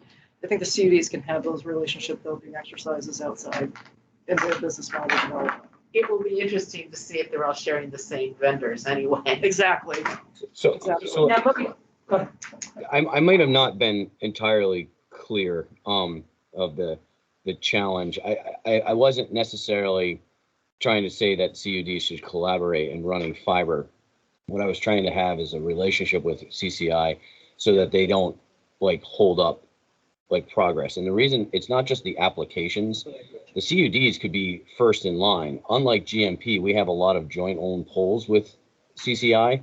And so, you know, there's impact on even doing the engineering work because their engineers might be busy doing CCI work and not doing the make ready work on the joint owned poles. So there's like an ebb and flow a little bit. And to be clear, VEC has it in its strategy to look at buying more of these poles away from CCI to make that process easier. But because they are on probably, I wouldn't say half, but it's pretty close to 40% of our poles, that's going to be an impact to how the CUDs, even in remote locations that CCI is not run or planning to run fiber, can actually get an engineer just to get the engineering done. You know, I like to say that this 3.700 is really enforceable, but you know the process with the state government, there's a certain process that could extend this out, and they're pretty good at playing the game, right? We've had the issue with dual poles, we've had the issue with a bunch of issues, and I've just found that it's easier to work with them if we, you know, openly communicate and have that relationship so that they know that we're trying to do the right thing. Okay, Laura? Yeah, okay, and so I think you just answered my question, Peter, but I was just going to ask a question that I should know the answer to, which is Consolidated is held to the PUC rule, the PUC make ready rule as well as the utilities. So, okay.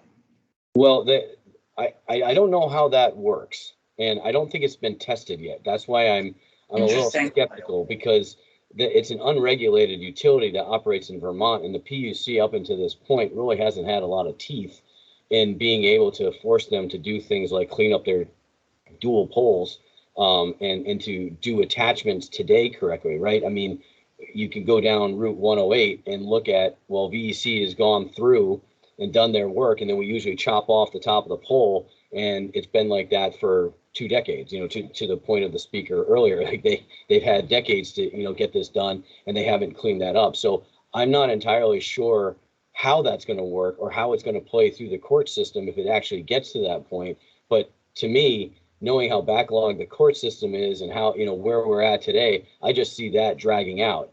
I want to see fiber in the air. So I would rather try to do a proactive, positive, spin than worry about whether or not they're regulated under 3.700. Okay, that's helpful. And just to clarify, there's been no test of 3.700. Right. Well, yeah. Right. We're trying to do right by 3.700, even the newer timeframes. But and I know Clay Purvis has worked with CCI and has tried to do a lot of work over there. It's just I think that there's, again, I think it's not really been tested, and I'm afraid that we don't want to spend a whole bunch of money on attorneys, fighting whether or not somebody complied with a rule. I would rather say, okay, hey, this is the rule. What can we do to get it done and set expectations, appropriately, so everyone's nodding in the same direction, going, okay, whether or not the number is 500 or 1,000 for GMP or whatever it is, we have a 5-year plan, and by God, we're going to hit that 5-year plan. Okay. I mean, I guess, so it would be my expectation and sense that if we were not hitting that rule, anybody was not hitting that rule, utilities or unregulated entities like Consolidated, that we would be hearing about that, both at the department or the PUC or the legislature. That would be my guess, that would not be happening and we wouldn't hear about it. That would be my guess as well. I think that's a correct statement. I just know that, you all know, you've all done, like when you do it, like when you open up a PUC docket, there's certain processes and procedures that they have to, dates, public comment, then there's a hearing, then there's an open, and all of that takes time, and it burns cycles that we could be, and meanwhile the project's kind of stagnant and we're moving on to a different project because we're going to try to keep running fiber. I would like to avoid any of that, because I think that they have enough attorneys that they could tie this up in knots for a while. And you had your hand up way back when, but I don't know if you still had a question. I guess I would just reiterate what you said, in that the partnerships the CUDs make with the incumbents are going to be the most important things, and that's going to accelerate their deployment. So the fastest way to get to a customer is to overlash on existing infrastructure. It avoids this issue of having to do the make ready, cuts a lot of cost out of the equation, and we already have at least one example of that where there has been a partnership with an incumbent. And we were really excited to see it. And I hope the CUDs heard that. They got the message. And Consolidated doesn't have to be the enemy, with the goal of getting broadband to the homes, so they can be your partner if you can construct an agreement, business agreement that works for both of you. And accountability. Well, I think when we're giving the money out, the CUD is accountable, right? That's right.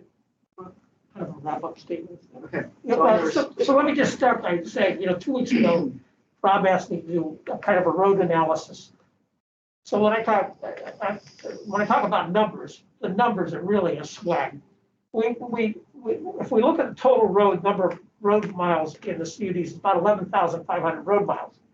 But if you look at, all I had at the time was the Lamoille and NEK's fiber miles to road miles. It was about 80% of road miles. So you take 80% of 11,000 and you're somewhere around 8,800. But ultimately, we don't think all of those, you look at the other CUDs, are probably going to hit the cable areas. But I say this summary-wise because it could be, 7,000, it could be 9,000 miles. There is some level of hope, though, if you say, if we do this coordinated and carefully, that we could hit a 5-year target. But I think the message, bottom line message, it's not just the CUDs themselves coordinating with the utilities, it's even the CUDs coordinating with each other with their plans. Mm-hmm. Because ultimately, this is the big gate, right? This is the big rock that we have to be careful about. And hopefully planning will get us through this. So just the last message to the CUDs, if you know what you're building next year, let your utilities know it and get pull applications in. Wait a minute, though. I think what you just said was that we need the CUDs to coordinate with each other. And that's sort of our function to some degree. And so while we may not want CCI to come in to be our new best friends or not, the fact of the matter is that maybe we do have a more proactive role here as a VCBB, particularly with regard to our grant money for construction, to ensure that we have a thoughtful, planful collaboration and as much efficiency as we can provide. I mean, I'm not here to make the utilities' lives easier necessarily, but efficiency, to your point, Christine, is essential. I wondered, Madam Chair, if we wanted to stop for 1 second to ask the people, you know, I know this is uncommon to do this, but there's been statements about how this is working. And we have people from the CUDs on the line here. If any CUD disagrees with the paradigm that's been expressed by our visitors or have comments about, you know, things they think they need in this process, I wondered if we should hear them now while we're having this conversation, as opposed to having everyone just listen to what was said. I mean, we can always do that in the public comment section. That's fine. Or VQ, no? I mean, I'm open to it. I don't want to shut people off, but I'm trying to control this to a certain degree so we don't have a free-for-all for public comment.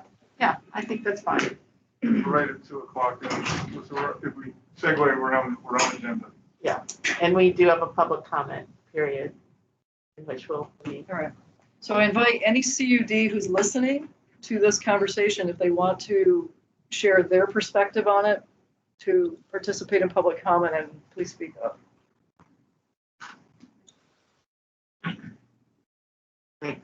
Mike, sorry. Mike, you have your hand up? Yes, just the point that GMP, and I think every utility has done this, has taken the list from the DPS of the unserved or underserved addresses and laid it over our own maps. And I think that is available for anybody. Just to go back to the conversation you had about everyone collaborating, and you know, even just looking at those maps and seeing where they are, I would think that would be a big helpful. And I'm sure the CUDs are doing that. But my point, listening to you, is this information is out there and available. We know how close these homes are. We know that most of these homes in GMP territory, I think 60% of them are within 2.5 miles of fiber that we know is there. So just maybe using a lot of the tools that are already out there, if they're not already. Thanks. Okay, thank you. Laura. Yeah, so related to that point, I think the DPS has come out with new maps, and they have counted wireless in their 25.3, which I have a pretty significant issue with. And I think that's something we'll have to deal with here, because you can't, wireless is just not 100%, it's just not. So with the utilities, when you're talking about laying that map over, Mike, you know, I imagine what maps are you looking at? I mean, are you looking at the? I don't believe there is any wireless in there. I'm talking about probably from 3 or 4, 5 months ago. Okay. When we came out with our original tariff. Okay. Right. Okay. Are you going to be updating that to use the new data, or are you sticking with the 2019 data as applications are processed? Well, I mean. It's the first time I've heard of the maps being updated to wireless. I can tell you, I don't believe we updated any data yet without wireless that had wireless on it, but I've been working with Corey Chase, and I'm happy to talk to him about that when we get our next upload of data. And I think what we're saying is we don't want to, well, really, whether it's included wireless or not, that's not really a BMP decision, right? Yeah, and Mike, just from a GIS standpoint, it's just wireless should be its own layer. Yes. So that you can turn it on, turn it on independent of the wire stuff. Simple as that. Yeah. And I know Tom knows how to do that in his sleep. Yeah, I'm really talking about the addresses are either considered covered by the DPS or they're not, and that's how we make our decision. So we'll have to talk to them about it. It's not whether we turn off the layer or not, it's whether they're considered unserved and therefore they fall It into. is a problem. Yeah. tariff or- That's a fact, you may catch that in the parking lot. This is an issue Rob and I, discovered, well, Rob probably discovered over the weekend, of course. I got it this morning.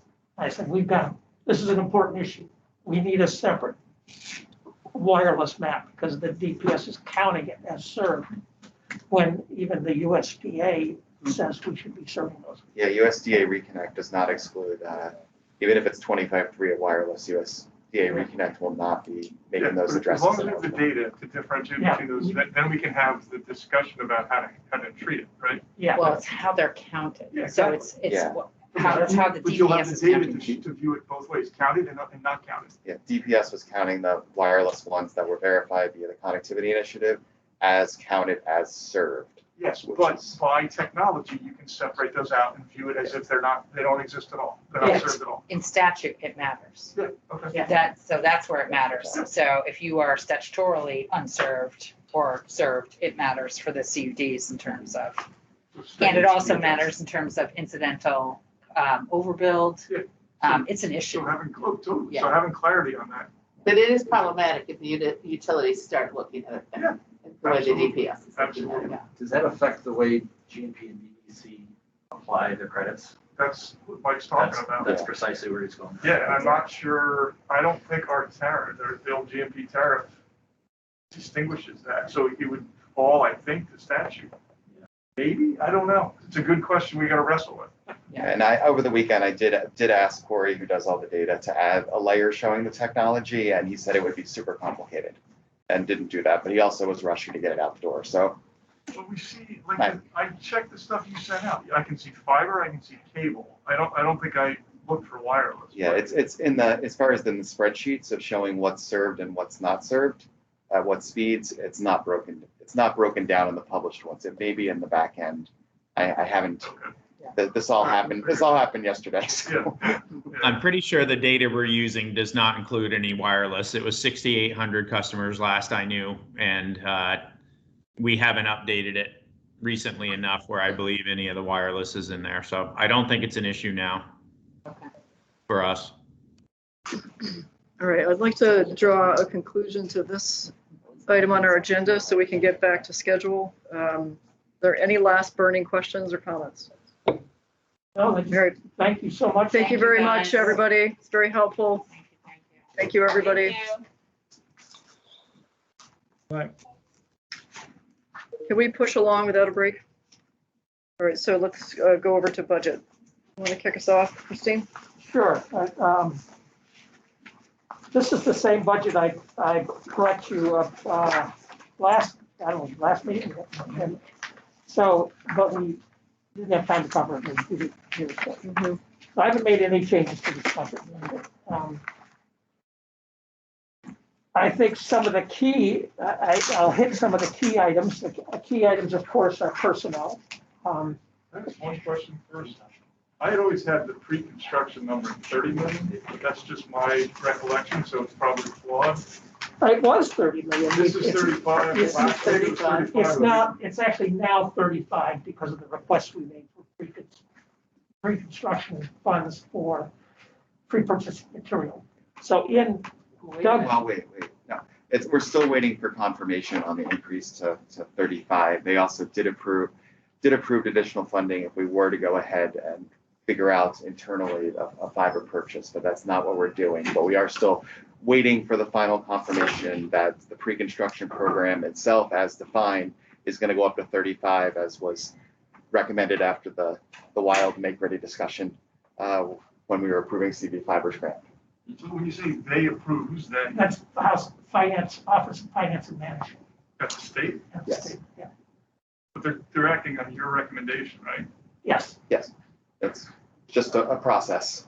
Yeah, I didn't think we had. Yeah, a but on decision. what grounds would Yeah, I they didn't say think we had no? a decision to go do that. yeah, so, well, and your question's great, because I asked myself, why did I put 35 million in? Well, because in Office Finance Management line, it was 35 million, because we asked for 5 million. We could ask for another 10 and make it 45 million. No, I just don't. I feel like we need to be clear when we're making a change, and I don't think this is clear, because if 30 was the right number, then I'm thankful my memory is not as leaky as I think it is, so that's a good thing. But like, we never said go forth and change it to 35. There was no motion on the record, and I'm looking through the minutes, even though they're badly drafted, I don't see it. No, there was no There's motion. definitely no motion. Right. Otherwise, I was flat asleep during that whole. I'm just characterizing your Yeah, statement, yeah. yeah. We did not come in for a formal request. It's, in fact, I thought that came out of the discussion, is what I. There was speculation. but So no motion. I think there was a general sense that we would like to do that. So my expectation would be you guys would come back and say, okay, well, we think you should shift 10 million or 5 million. I agree with your position. I stand corrected. We should come back because I'm not even sure this number's right here. So it should be 30 million. yeah, it should be 30 million. We'll come back with a formal request for a resolution. Well, the other way to do it is to say that you are now requesting that this be changed, because you're asking us to take action on a budget. Are you asking us to take Yes. action on a budget? Yes, I am. Well, you could, instead of starting in the middle, you could go through on page 2 and we could look at this. And the first thing you might say is, well, we really think, given the conversation last week, that the budget should be proposing 35 million. I mean, am I wrong that we could make that change as part of a holistic approval of the budget? What I don't want to do, so the 35 to me feels like an inexact number. Yeah, it's just a guesstimation. Yeah, and I just don't want to do this every time there's a change. So I'm not against making the change based on the last discussion, but I would want that change to be at least estimated and so the 35 should actually be 34.6 based, I don't know what the number is, but it should be based on something. It should just be a round number. Yeah, I don't think we're prepared to make that. Okay, so we're So not let's- prepared to approve Yeah, this that's budget. fine. Yeah, so let's leave it at 30. That's fine. Let's leave it at 30. If you guys want to come back with, and I think you'll find a supportive audience.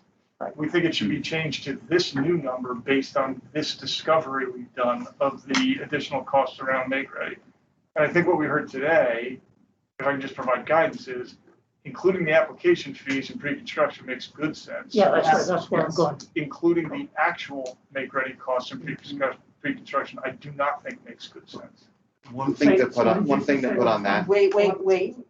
Including the actual make ready costs in pre-construction, the actual, make ready. The application is fine, but the actual make ready. So that's an important point, Rob, because this is where we're debating last. So now, I don't think. So I'm missing something that might be because I was not in that No, conversation. it's an important point. So I wasn't in the room for What that. Brian just said is the make-ready application cost can be included, but we shouldn't include the actual make-ready engineering. the challenge with that is I wish we still had, well, we have plenty of utility people No, in the room, it's fine. They're not- is that when they come back with that estimate, you have 14 days to say yes or no on doing the make ready, or you could be put back to the end of the line. That's what I've been told. I don't know if anyone could tell me more on that, but that's Well, the I guess impression I'm under that- with some previous discussions I've been involved in, that it's a really quick turnaround, which is a problem if you're putting the But, application. excuse me, but are you saying that the pre-construction grants that we've awarded are going to immediately result in make-ready applications, and what they really need is their construction grants approved? Because that's where their 14 days would have that make-ready cost in their construction, so they could file an application for just the make-ready construction. I mean, if you want to break it up that way. I think from a project standpoint, right, you're going to make your application and you're going to pay the application fee, which is whatever. Then a whole bunch of planning activity is going to, and to do that application, you're going to have your preliminary route. Yeah. Right? Mhm. And then you submit that, a whole bunch of activity will happen as a result of that to work up the actual estimate. That estimate will come back to you. And I don't know, 14 sounds very. No, it actually, well, so it is. But anyway, it's actually. the poll owner will give you an estimate of the make ready, and you have to accept that. And I would think the only way you're in a position to accept that is if you've got your construction money ready to roll. Because if you accept that and you don't have your construction money ready to roll, like, what are you doing? Yeah, and an important point, full loading utilities should present to the attaching utility a detailed estimate of charges to perform all make-ready work within 75 days. So once you put the make-ready application in, You have the 75 utility days. has 75 days. And they'll go as fast as they can to get it done. Yeah. But Yeah, but when they come back with that estimate though, what is the time frame you have to say yes or no? It, before you're it able is to 2 go? weeks, but the point being, you have 75 days ahead of that 2 weeks, right? Right. So we're gonna have a timing, we're telling everybody to get their make-ready applications in, and they say they all put them in November 1st now. 75 days from now is what, January 15th? Are we gonna have are we gonna have the money out the door in that time? Are there gonna be plans in that time? I'm just worried about the timing situation here. Did we just say pre-construction for that? We said pre-construction For for the the applications, application. but not for make-ready itself. And make-ready was called out as something that could be in pre-construction. I thought that was why we were talking about increasing the pre-construction. Yes. I thought that was That's what precisely Rob and I were why. talking about, Yeah. but I just wanted to To make sure. cover the application though, not to cover, and make ready. And make-ready. the application cost is a rounding error. Statewide, it's a rounding Right. error. It was Right? a make- $9 a pole, it's a make it's a ready. rounding error. The actual make-ready construction costs that's real money, Right. right? It might be more than $5 million. That's why, Yes, that's where, yes, that's yes. why I'm not ready to commit to 5, because I think it's gonna be a lot more depending on how we resolve this discussion. From process standpoint, I would rather see the board feel pressure to get the construction grant out. Out rather than modify that Rather than pre-construction. extending the pre-construction thing, which is gonna by definition delay the construction phase. Because I'd also, rather put pressure on us to get the construction thing lined up and ready to rock and roll so that pre-construction can end and construction can begin, because that's where progress gets made. and isn't it Just as a matter of also, practice. I mean, we've seen the construction and the pre-construction applications that have come in. It's not like everybody's right there ready to file at all. Some- So some it are won't and some be aren't. January Some 15th. are, that's the thing. Well, some are, but it won't be January 15th for everybody. And I'm just, I don't want to freak you out, Rob, because I know that you're saying, okay, great, this is all on my shoulders. I Again, hear you, but My hope is that no CD comes in with make-ready applications for their whole territory, Yeah. right? Oh, yeah. I'm hoping they break it into, I don't know how many, 3, 4, 5, 6 tranches of work, so that, one, the distribution utilities aren't getting flooded, because that'll just gonna set everybody back. But it's also, I think from a risk standpoint, we are gonna wanna grant construction awards in bite-sized pieces to make sure that folks are ready to go, they're tracking, et cetera. And it may be a waterfall of tranches, but I think that's what we're hoping to have happen. And this would promote that. So we talked at one point about what this process would look like and from start to finish. And I don't know, I've never felt really comfortable with where we are. You're right. And if we could get a little clarity on that, maybe for the next meeting. And then as these applications go in, I would hope, and I think we can say that it's required, I would hope that we would have insights as to what that looks like. So when it comes back and says, you've been approved, we're not noodling over these details. We're saying, yeah, I knew about that for 2 weeks or 75 days. We're just waiting for the go, no go, and we're prepared to give construction go ahead. But I go back to, what does this look like in the execution phases? What do we expect to see? What are the CUDs expected to provide us along the way? And it kind of goes back before we even get to this dashboard. I'm sorry to back up, but how are we going to know what that dashboard is going to be unless we start putting some project controls in place and the expectations there? So The dashboard should reflect that process. yeah, so let's get the Yes. process in place. So then we can put a dashboard in place and the CUDs will be really clear about what they need to provide and when, and we won't be having these conversations. And I'd be happy to help, or you guys could all do it. The staff could do it with Trudeau or what have you, but Dan, do you have something set up like that you use now at Velco? yeah, I mean, I would share what we use for our construction portfolio. think it looked like the AMT had a pretty good start. I'm sure there's a whole lot more behind the scenes there, but I'd be happy to share with what we have. Well, the two of As you, a starting with the point. two of you on Friday, so we can kind of go through this. Yeah, but that's for a different topic. And this is just to throw out just a random idea that I don't know if it's even possible if it would go anywhere. Is there any way that we as the board with our funds could guarantee their place in line if their make-ready applications come back? And like ideally, we're going to get these construction grants out, but is there a backstop that we could create? So what would prevent, or is the concern that a application goes in for, let's just say, 50 miles? The distribution utilities does their thing. They come back with the detailed estimate of what the make-ready costs are going to be. Clock starts in the 2 weeks. Yeah. Is the concern that the estimate's going to be so high that they say, whoa, I can't stomach that? Or is there a different concern? The concern is that they might not have the cash on hand to be able to make that payment. That's what the ultimate concern is.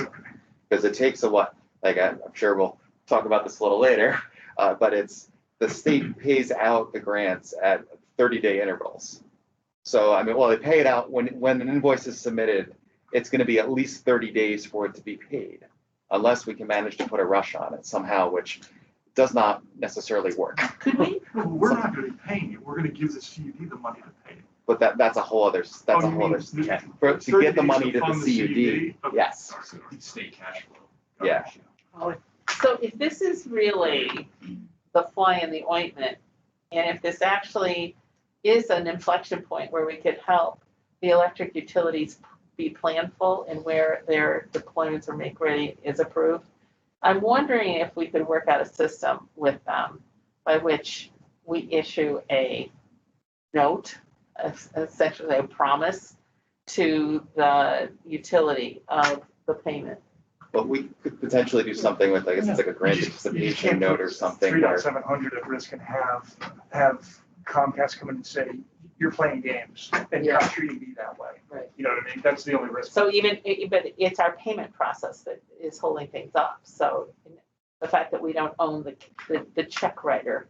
So I'm thinking, if we could issue a purchase order, essentially saying that, and they would accept a purchase order saying that's going to be paid. Well, what we really need? We really need timelines, like kind of. We need. That's what Dan was saying. Yeah, we need to, for each, when CUDs are coming in with pre-construction and construction, we really need to see, I don't think a granular, but I think we need to see a high level timeline and the elements. We should specify some of the elements that we want to see in there. Like, for instance, when you're making your application. But by the time they make poll applications for a specific route, I mean, you guys will be pretty close to knowing your construction details, right? I mean, probably it depends on how fast it goes. Like if they turn around an application, if they put an application in, they turn it around in 30 days somehow. They're going to be pretty close to know, like they know what their first phases You're are. starting to convince me that the application funding should be pushed into construction. No. I'm fine with No, that. I heard you. I'm Okay. fine with application and pre-construction because it gives them the money to get their design together. Yeah. Which is pre-construction. No one will be served well by applications put in, accepted, and no construction activity for 2 years. Correct. So and I think that's been the message I we've think gotten we want loud to see and a clear. series of these Well, bite-sized pieces. when I hear you say, phases. when I hear both of you saying is, we really need to make some rules, back to Dan, about how big an initiative, how big a bite we want CUDs to be taking at each. Yeah, I just think we need to lay out what's the construction grant process. Like that's, and because I'm not gonna tell the CUD how big a bite to take. Yeah. I know that the bigger bite they take is a riskier proposition for me as someone who's gonna assess their construction application. So in our guideline, I think we should give them guidance that manageable bites are better than big bites. Or you have to be able to build it within X months. However you wanna do it, yeah, sure, that would work. If the CUD, listening to what the utilities are saying, if the CUD says this is my $5,000, my $15,000 crazy proposal. That's gonna crush the utilities. But here it is, and I only need to go, this is my real project plan. I need to do this and this, and now everybody has the project plan. And to me, I hate to be prescriptive about what project management should look like on all the CUDs, but I also don't know them well enough to say that you have it nailed. I look to, well, sorry, but do they have it nailed? And so I think we can put controls on that for the right. And help. Yes, I'm sorry. Help. Well, because, I mean, that's what this It serves two NBRC purposes. person should be, is helping to. It serves two these purposes, but when kind you're of giving money out, we do need the controls. And if they need the assistance to know what milestones should look like, then they can use that as the assistance. But I'm hoping the first application we get paints the picture of the 15,000 miles. Yeah. And then asks for X. 100, Yeah, that's what I would. Yeah. right? Oh. Yeah, with 100 with locations, routes, timeline, resources, partners, including a timeline for, and by the way, we expect to come in for our second bite here, Exactly. right? And maybe our third bite at this date. And then we were just. And we're just like, We're great. trying to talk about the budget. And- Well, let's, and- and this, I'm It's wondering, connected. I'm wondering, like, do we need this piece in order to talk about the budget? well, that's kind of where, well, that's how we started, right? We said this 35 million, where did this come from? And then you asked for a commitment for number, and I said, I'm not prepared to give one I just because of want, this I just issue. want numbers to be, Yeah. To change That- without us all agreeing. So that number, On the the number that we record. come in for pre-construction is highly dependent on this discussion we're having right now. Well, I could say, we could have the same conversation about the 10 million that's in the next line item. Because I don't remember approving. Well, no, I'm bringing the budget for you for your approval. No, I don't remember I didn't know when we talked about, Yeah. there was a big conversation about a methodology for pre-purchase material.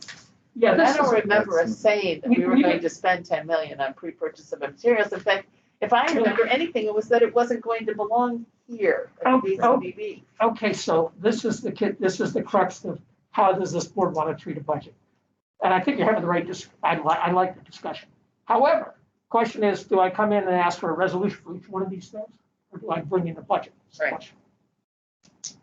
Well, you certainly can't go to talk directly about personnel when all of these questions exist on page 1. Right, exactly. So let's get that resolved. I can come back in, but what I heard, let me just summarize what we said for pre-construction. I think the will of the board, maybe we need a resolution on this. Let's go for a resolution on this. The question is, do we put the actual make-ready engineering and construction make-ready construction into the construction budget, and do we only allow make-ready applications in the pre-construction? I think we should just take a straw poll or something, just. No, I think that it should be a motion and we should vote it so that we have a Are we decision ready? about how are we ready for that is the real question. I mean, we've got a lot of opinions. Yeah, I would want to see the input into that question. Yeah. Yeah, and I also think we did approve, I think that what we said last time was if it's within your allotment, which is a whole other discussion we'll have to have, that was okay. That's how we differentiated between CV fiber and DV fiber. So it's where I think DV fiber's grants, Whether it's. well, among your since CV fiber allocation. maxed out their allocation and we told them to take the make ready out. Deerfield Valley didn't max out their allocation. So we did approve for them to do make ready. So we can't really. We can fit all their actual. The initial make ready. First phase. First phase, First phase yes. It's like a quarter. What is that? It's like a quarter or a third. Of their Yeah. goal. So you could see the quandary we're in from a budget Yes. standpoint. It's gotta be consistent. And then, so let's just address that issue right now. Let's not go into purchase materials. Christine, can I ask like kind of an overarching question? Just, can you tell me the beginning and end date of this budget? Yeah, this budget is actually from when we formed 2, because we don't have a budget right now. July 1? July 1, July 2021. 1, yep, all the way to the end of 2022. It says right on the front page. Yeah, I saw that, but what does that mean? So the end of 2022 would be January of 2022, but January through but December our fiscal 31st. year is going to go till June, right? Well, I was suggesting we get on a calendar year, because we've only got a couple months left of this year. We're gonna have to go on the state, I'm assuming we're probably gonna have to go Yeah. on the state What is fiscal this? year. I That's think July it's to July July. 1. It's Yeah. July 1. Oh, So if this, that's why I was not sure. well, If what I would this like to was- do then is come in with 2 years worth of budget, so we can. I think that would be Yeah. wise, actually. I'd like to see that. So one for 2021. I'm totally confused. Well, no, this Set up. budget doesn't work. Forget this budget. Let's talk about the Well, what you've got is you've got a July 1, 2021 to June 30th, 2022. right. And then you're gonna submit or project another one for July 1, 2022. And it's not to say that you can't come back and have that second year modified by vote of the board. Is the second year a full year or 6 months to get it? A back? whole year, year. 12 months. Yeah, I want to do a year. I'd like to be planning further ahead. I like Yeah, that, yeah. this was attempting to be an 18-month. Right, budget. that's right. And I appreciate that going forward, but I do think Yeah, okay. fiscal year. Going back to the pre-construction line item 2, 30 versus 35 million. The fundamental issue here is whether make-ready costs are built into Make-ready this. licenses. Are in pre-construction. Make-ready licenses. Brian said. No, license, I think we all agree, licenses is a low dollar amount. And it's in pre-construction. In And put in pre-construction, no problem, no CUD had a problem with that, all good. So they'll pay for their whole license applications out of pre-construction funds. And if they have to add those costs into their pre-construction ask, for the ones that haven't gone yet, that's fine. But it's a statewide, it's like 300 grand. That's a $9 per pole issue. Yeah, I mean, if you did, I did the quick knucklehead math, and it's like 300 grand divided by 9 CUDs, it's nothing, right? So then the question is, they make those poll applications, they get the estimates back to actually make ready construction. Those are real dollars. Are they paying for those out of pre-construction funds or construction funds? Okay, That's the so question. it's the estimate back from the utilities say it's gonna cost you blah, blah, blah, $1 million. $1 million. Where does that $1 million belong? Where does it come out? Where does it come out of? Is there any disagreement that it's construction? And the issue was timing, not amount. So the issue was, okay, we've got my application in, but I don't have my construction grant yet. And the VCBB hasn't approved my construction grant yet. In fact, we don't even have a process for our construction grant yet. OMG, I've got 2 weeks to pay for it. But the CUDs likely know what their first phase is if they applied in the first place. And just to pause on it, I just got a note that says that from everybody at home is only seeing a black screen for us. For those of you at home, if that's true, could you please raise your hand in the chat? Because I don't know We're what. gonna tie in everything today. It looks great. Sharp. Okay, I'm not seeing any hands, so maybe it was one person. Sorry. Oh, Dave. Uh-oh. Yeah, that was the one person. Anybody else only seeing a black screen? Okay, sorry, David, I cannot help you. Okay, go on. So what's the rule of law? So, one thing that we could suggest, and I'm trying to think how to. What do the re- CUDs want? Well, that's where I was gonna go, is go engineer this backwards. If a CUD knows that it's gonna be 10 weeks before we have construction grants approved, they may wanna file their applications accordingly. I mean, they have been. They've been filing it with pre-construction, right? And we said no to CV because they maxed, but they've been filing it with it. I mean it differently than you're saying it. Okay. What I'm saying is, if they're going to file if they're worried about this 2-week window, they may need to find out from the VCBB when their construction grant might reasonably be approved. Because if they want to put if they think it's 90 days from now, they risk not having their construction funds in hand. And if they put their applications in today. So now I'm back to Brian's point. I am too. We better hurry up and get that construction grant And I out think we need to not only put We should do that anyway. Yeah, period. but Yeah. it's not We- just we having tried the to grant figure out what we process. did. We need our timeline. We need a deadline for construction grants. But bringing it back to contingencies, since we all love contingencies, should Christina and I investigate ways that we could cover that pain? Should we talk to the utilities to see what's possible if the timelines don't? That feels inefficient.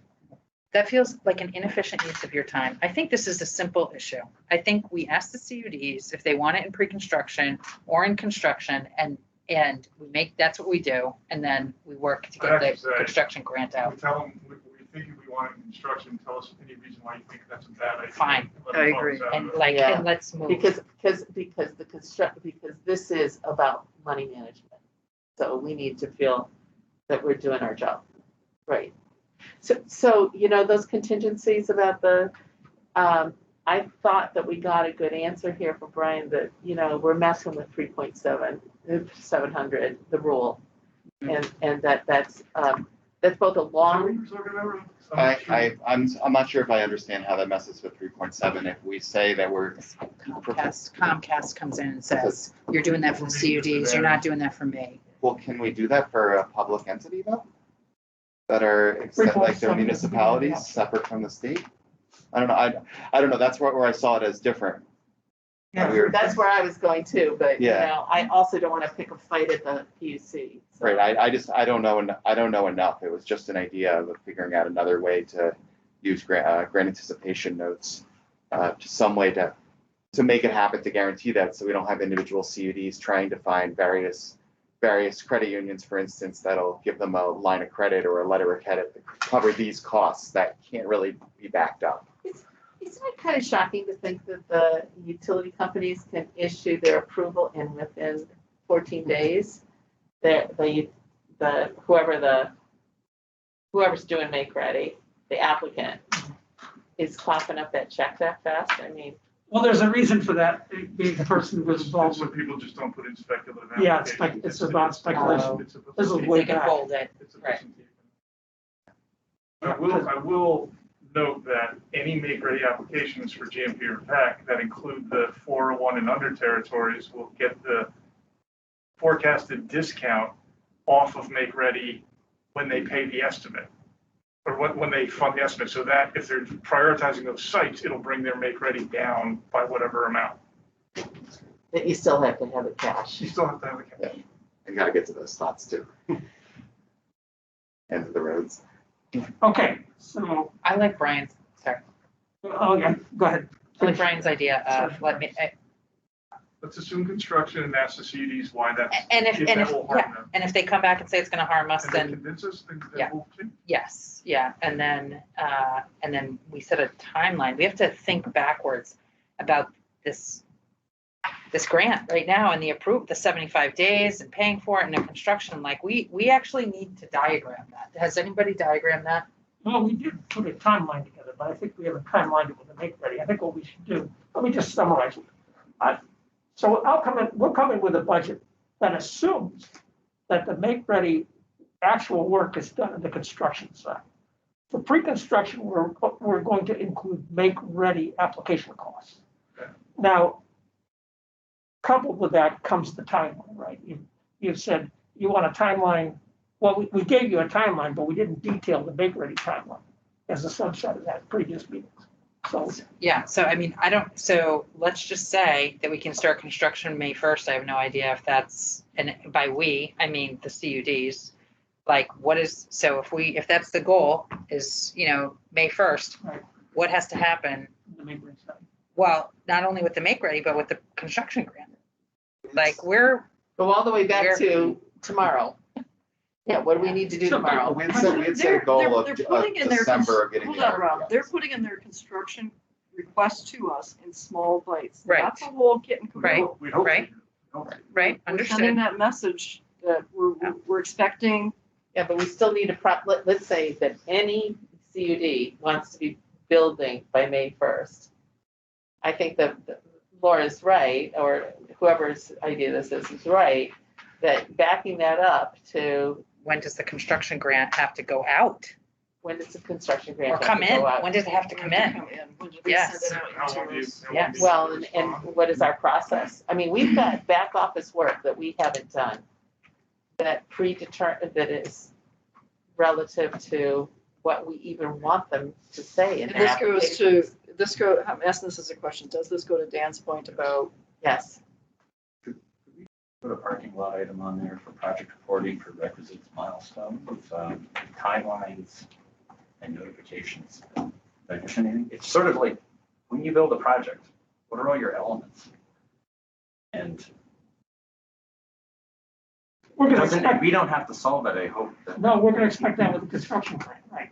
We're gonna expect a timeline with construction. Well, I was thinking that this is something that should be taken offline, and I'm sorry, but the staff and maybe the GUDA and the CUDs, but, Yeah. and I'm happy to help, but what Yeah. should this look like?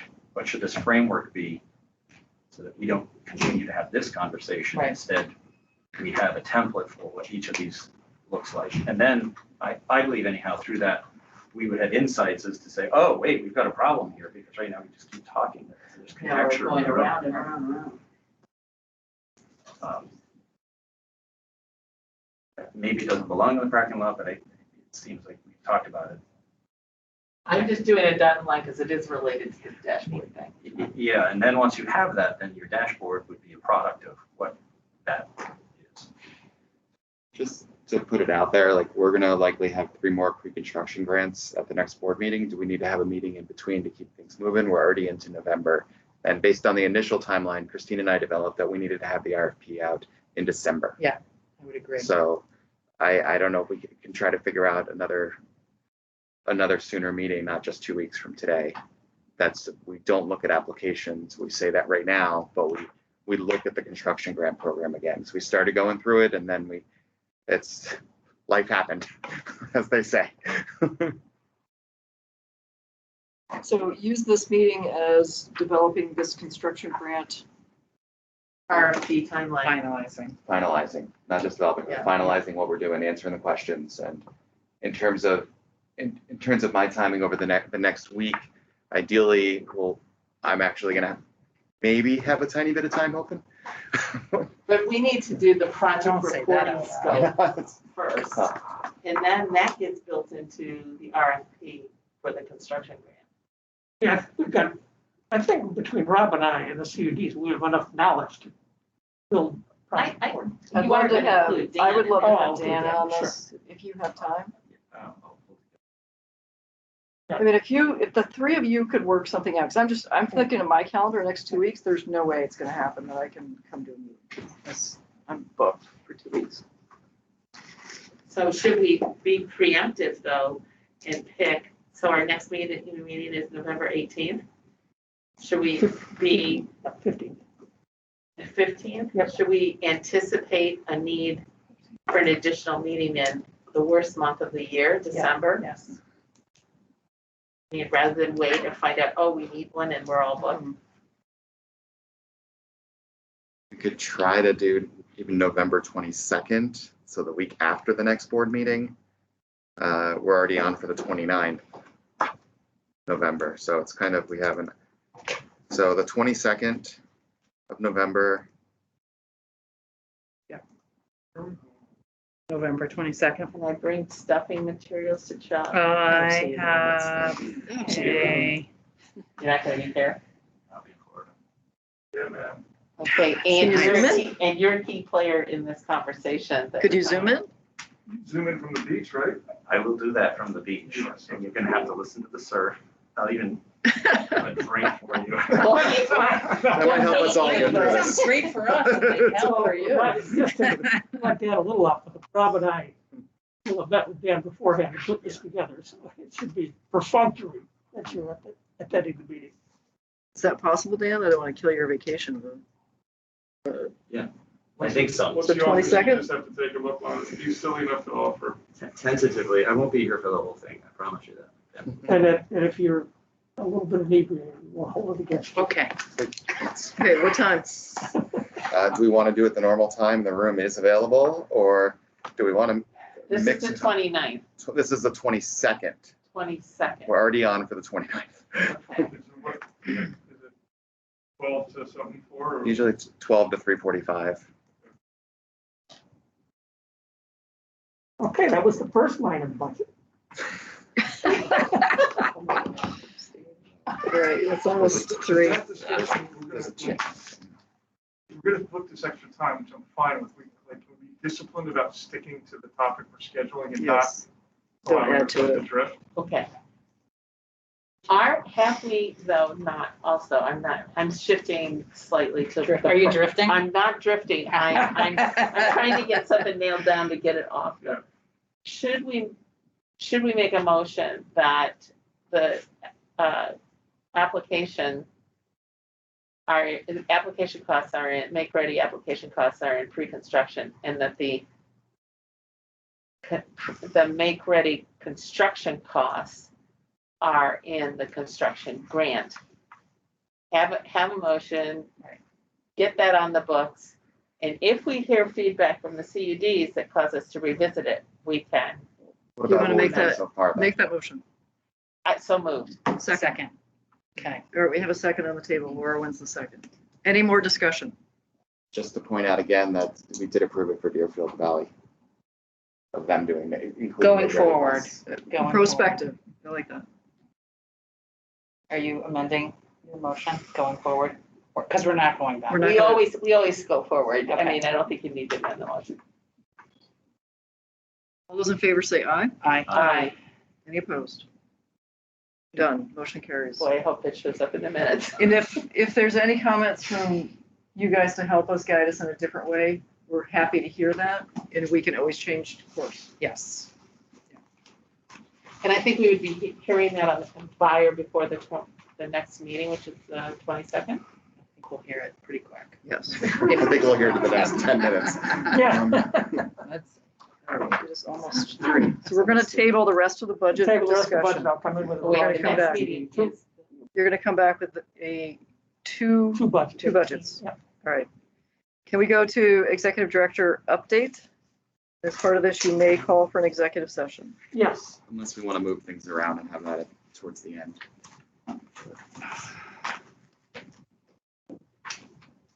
I think, let's do this. Let's keep with the the agenda. agenda. Chair. Yes. Can I make two Absolutely. really quick notes on the budget? So the revenue items, that USF money ×2, what you have in there. Right. And I think you're gonna have to think about what will come through the appropriate, you're gonna have to project some sense of what will come through. I've already got that Okay, plan, great. 100 million. First comment already came in. Small. That's Thank you. I'm sorry, but following Laura's lead here, I know we've chosen not to talk about the 10 million on the pre-purchase materials, but I would like to know if there's consensus in the board group that we did authorize or think we were going to authorize a $10 million pre-construction I don't fund. think we have a revision to make, that just really happened in the past couple days. We did So, not. Let me Okay, re- so let me it's be very- not that I don't remember No. this, it's Again, the that there leaky was more memory issue is information. not your leaky memory issue. I like that phrase. We did not authorize. No, this was 10 million not- coming out of here. It's, There was no resolution. Okay, so you're gonna do some more, you're gonna update us on that.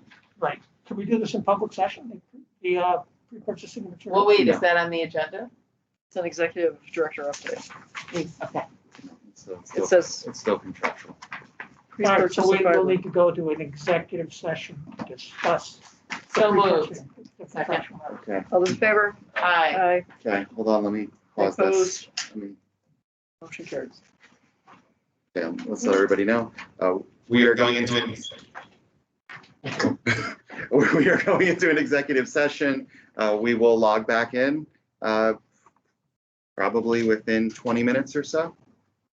Thank you, everybody. 2:55. So I'm just leaving it.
They vote to include make ready in pre-construction or construction funding.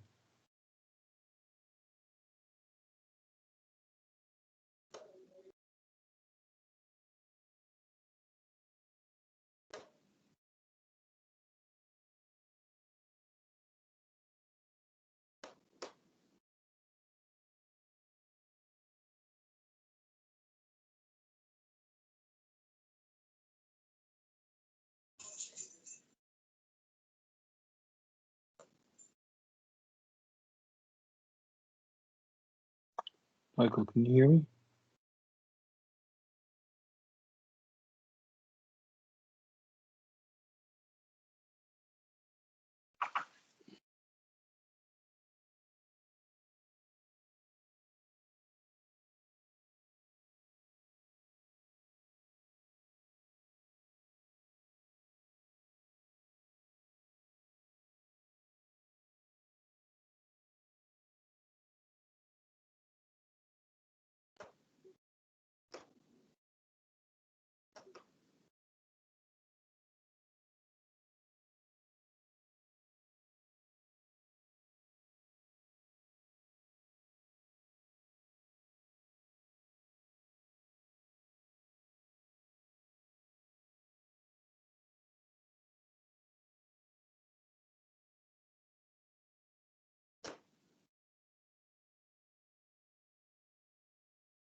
you wanted to talk to Michael Rooney, yes, now I can't hear you, but I can read the text.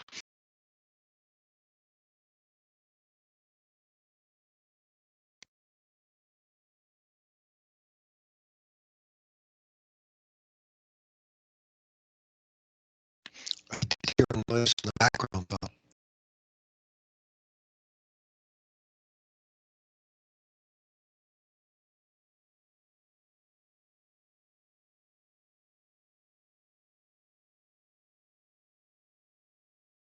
Michael, your audio is breaking up if you intend to communicate.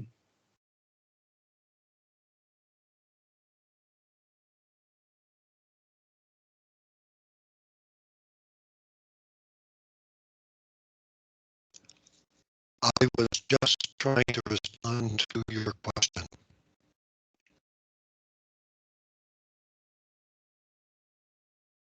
Good, what's the answer?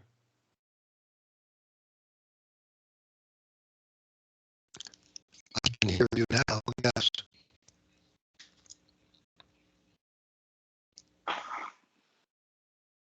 Was the motion to permit make ready in pre-construction or construction?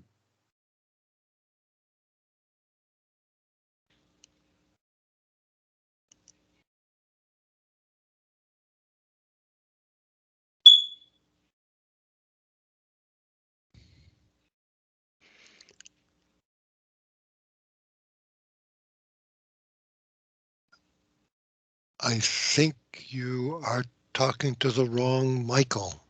I'm Michael Rooney from the Lamoille FiberNet CUD. No, I was talking to the right Michael. I'm just looking for an answer from anyone.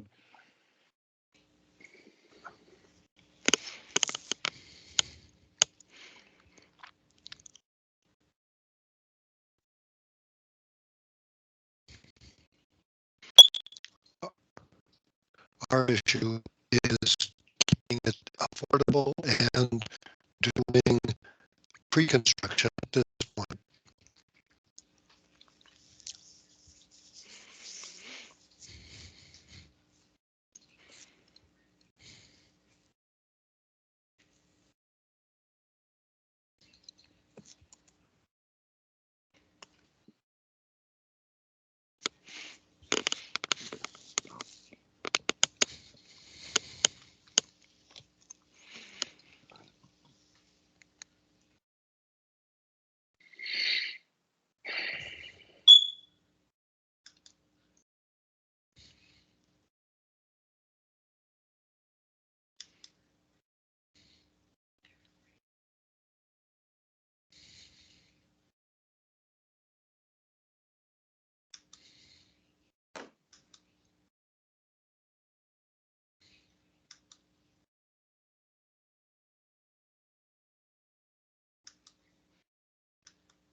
Hey, Magna, this is David. You're not muted, you know.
I'll let you know when I'm recording. When recording has started again, I will let you know.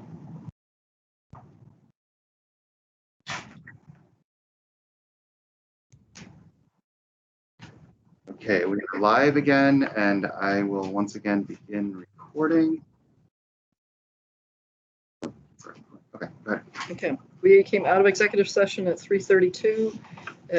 There's no action taken in executive session, but we just wanted to record the motion that put us into executive session. And Holly, will you remake that motion? Yeah, I'm amending my motion to state that we were to request we enter executive session to discuss confidential personnel issues and proprietary contract matters regarding fiber contracts, the premature public knowledge of which would clearly place the public body at a substantial disadvantage. And Laura seconded that. And Yes. that motion was unanimous. Okay. We are now up for update from Vikuda. Will. Sure, thank you. So I'll preface this by saying, I guess I can sit. That I'll definitely allow some time to take some questions from all of you, because I know there's a number of topics that you want some input on, and be happy to do that, but won't try to sort it out all as part of my speech. I'd also like to give time for members of the CUDs that are here to potentially talk about some of those as well, because they're on virtually. There's no reason not to. But I will say, with reference to the Make Ready issue, I'll be gathering the CUD leaders together, or a group of CUD leaders together, to put together a policy proposal for November 15th with regard to this Make Ready policy. I do anticipate some concerns about this, because CUDs do feel that they're going to need to be applying for Make Ready funding in the very near future, especially in light of the conversations on this very call with the utilities that imply there may be a level of competition for Make Ready work. So I do anticipate that we may try to propose a different route for how this Make Ready funding can be obtained. Going hand in hand with that, if the board does proceed with applying Make Ready solely to construction grant funding, we are also going to want to have input on when that construction grant funding is available and what the process will look like for when that is. Essentially, CUDs need to know that they can be applying for Make Ready funding in the very near future in order to be prepared to start construction next year. So I will be working with the CUDs to bring a concrete proposal and a consensus on this issue to the next meeting. But that's all I'll say on that for now, is that I do anticipate the motion that went through today to raise some concerns from CUDs about how they can be most effective to do their Make Ready work. Sorry to interrupt Please, you. no, go ahead. But anything that you can give us that, like you said, the timeline that would help us reframe our decision making would be really helpful for the CUDs. Yeah, so I mean, we've had conversations about this, and I'm planning on having a meeting to talk about, what does our ideal timeline look like, and bring it to you and say, this is what we're looking at. This is our proposal, which you can, either consider or take up or make amendments to. The timeline is key for us here, and Make Ready is something that many CUDs, I know for a fact, really want, as you know, really want to be pressing ahead with this as soon as possible, and you've seen the reasons why as well. So we're going to be making that very clear. And again, if there's a solution that has to go by the motion that's passed today, we can do that through the timeline, provided that the construction grant funding will be available in a timely fashion.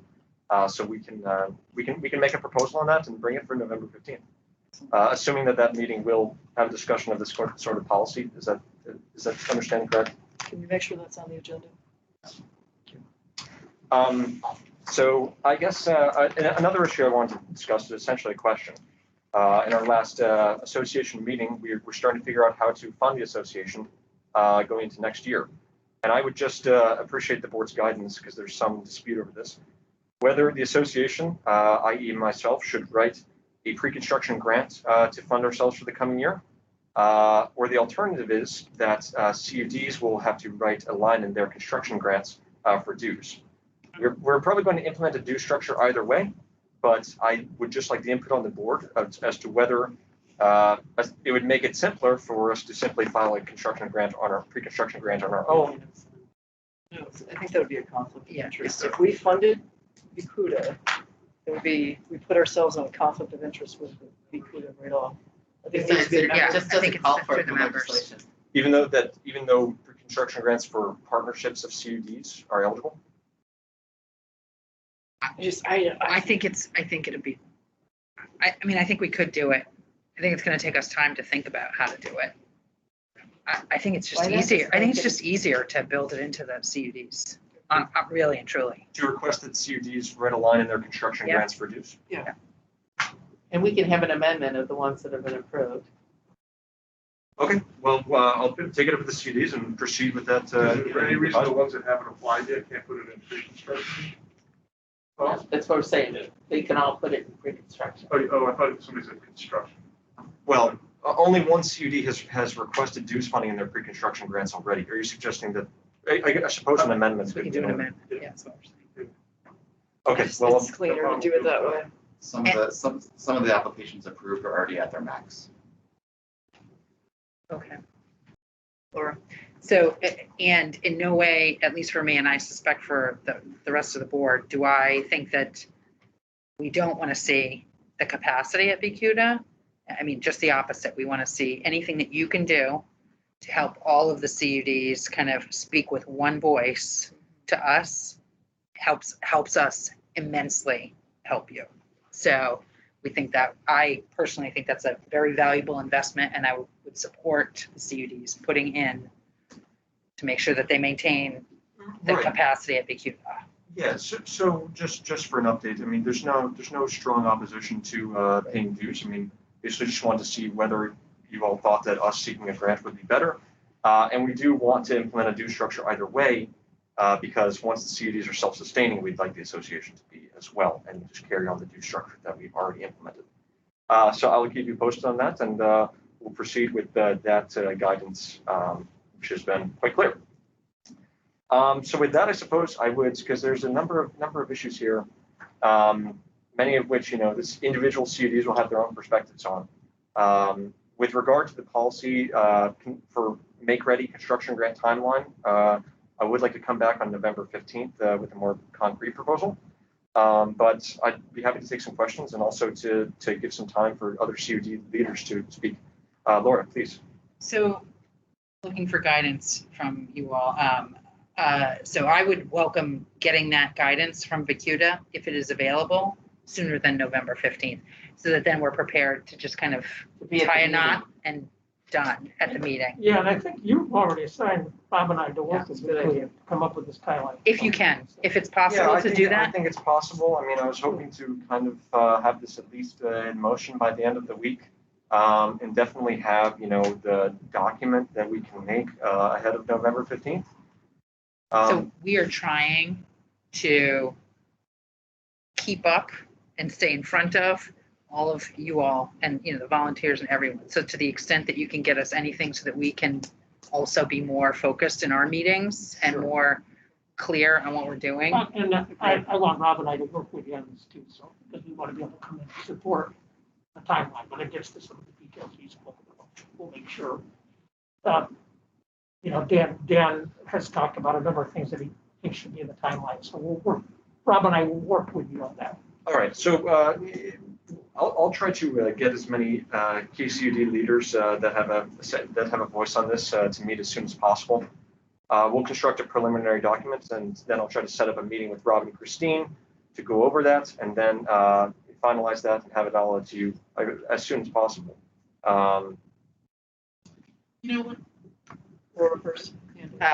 So one other thing that I would say with this, and I'm sure you heard this well, but I think the board is really interested in just having a good sense of time.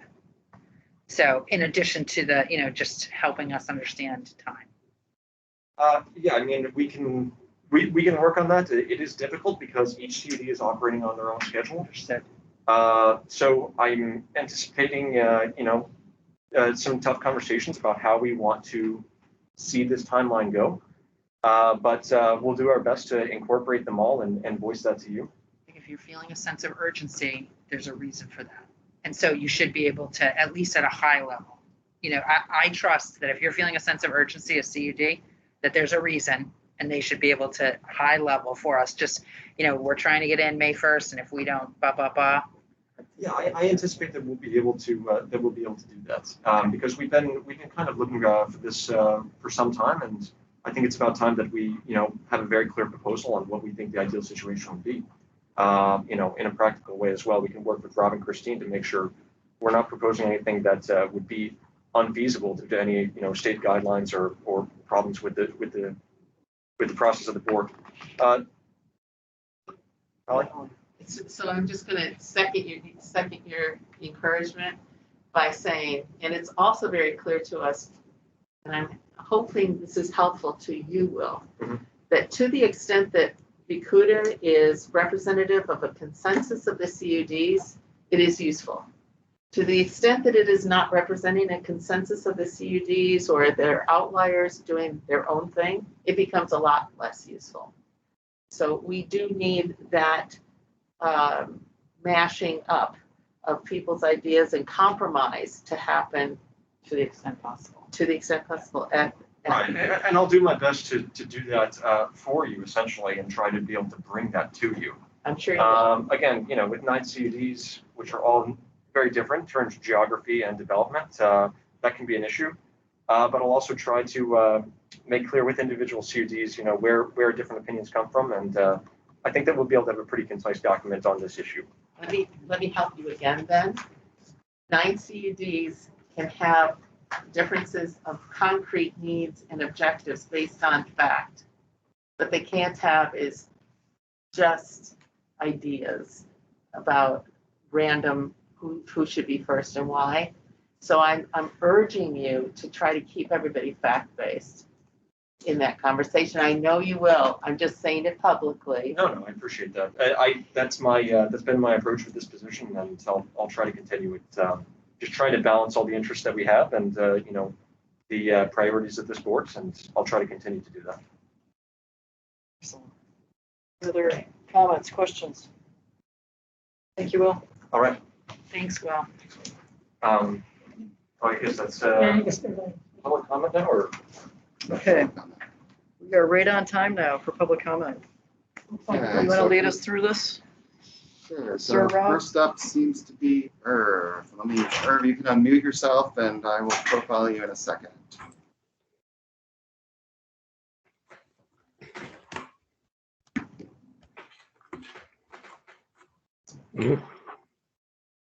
Are you ready? Can you hear me? Yes, you're on, Irv. Thank you. Thank you. As many of you know, I'm a past chairman of VC Fiber. I'm speaking from that perspective, but these are my own comments. I just want to point out something factual about PUC Rule 3.700 and Make Ready. As I participated extensively in the discussions during 2019 about the revisions to the rule. And I advocated for, and they did include, provisions that provide some flexibility. In some of today's discussion, I heard a lot of concern that there's only 14 days between getting the Make Ready estimate and having to pay for it. But if you look at the rule itself, there is a provision that says, unless agreed mutually by the parties. A similar provision is allowed for all make-ready work, that the parties can mutually agree to revise the schedule. Now, this doesn't take away from the fact that many of the CBDs urgently need to get started on construction as soon as possible next calendar year.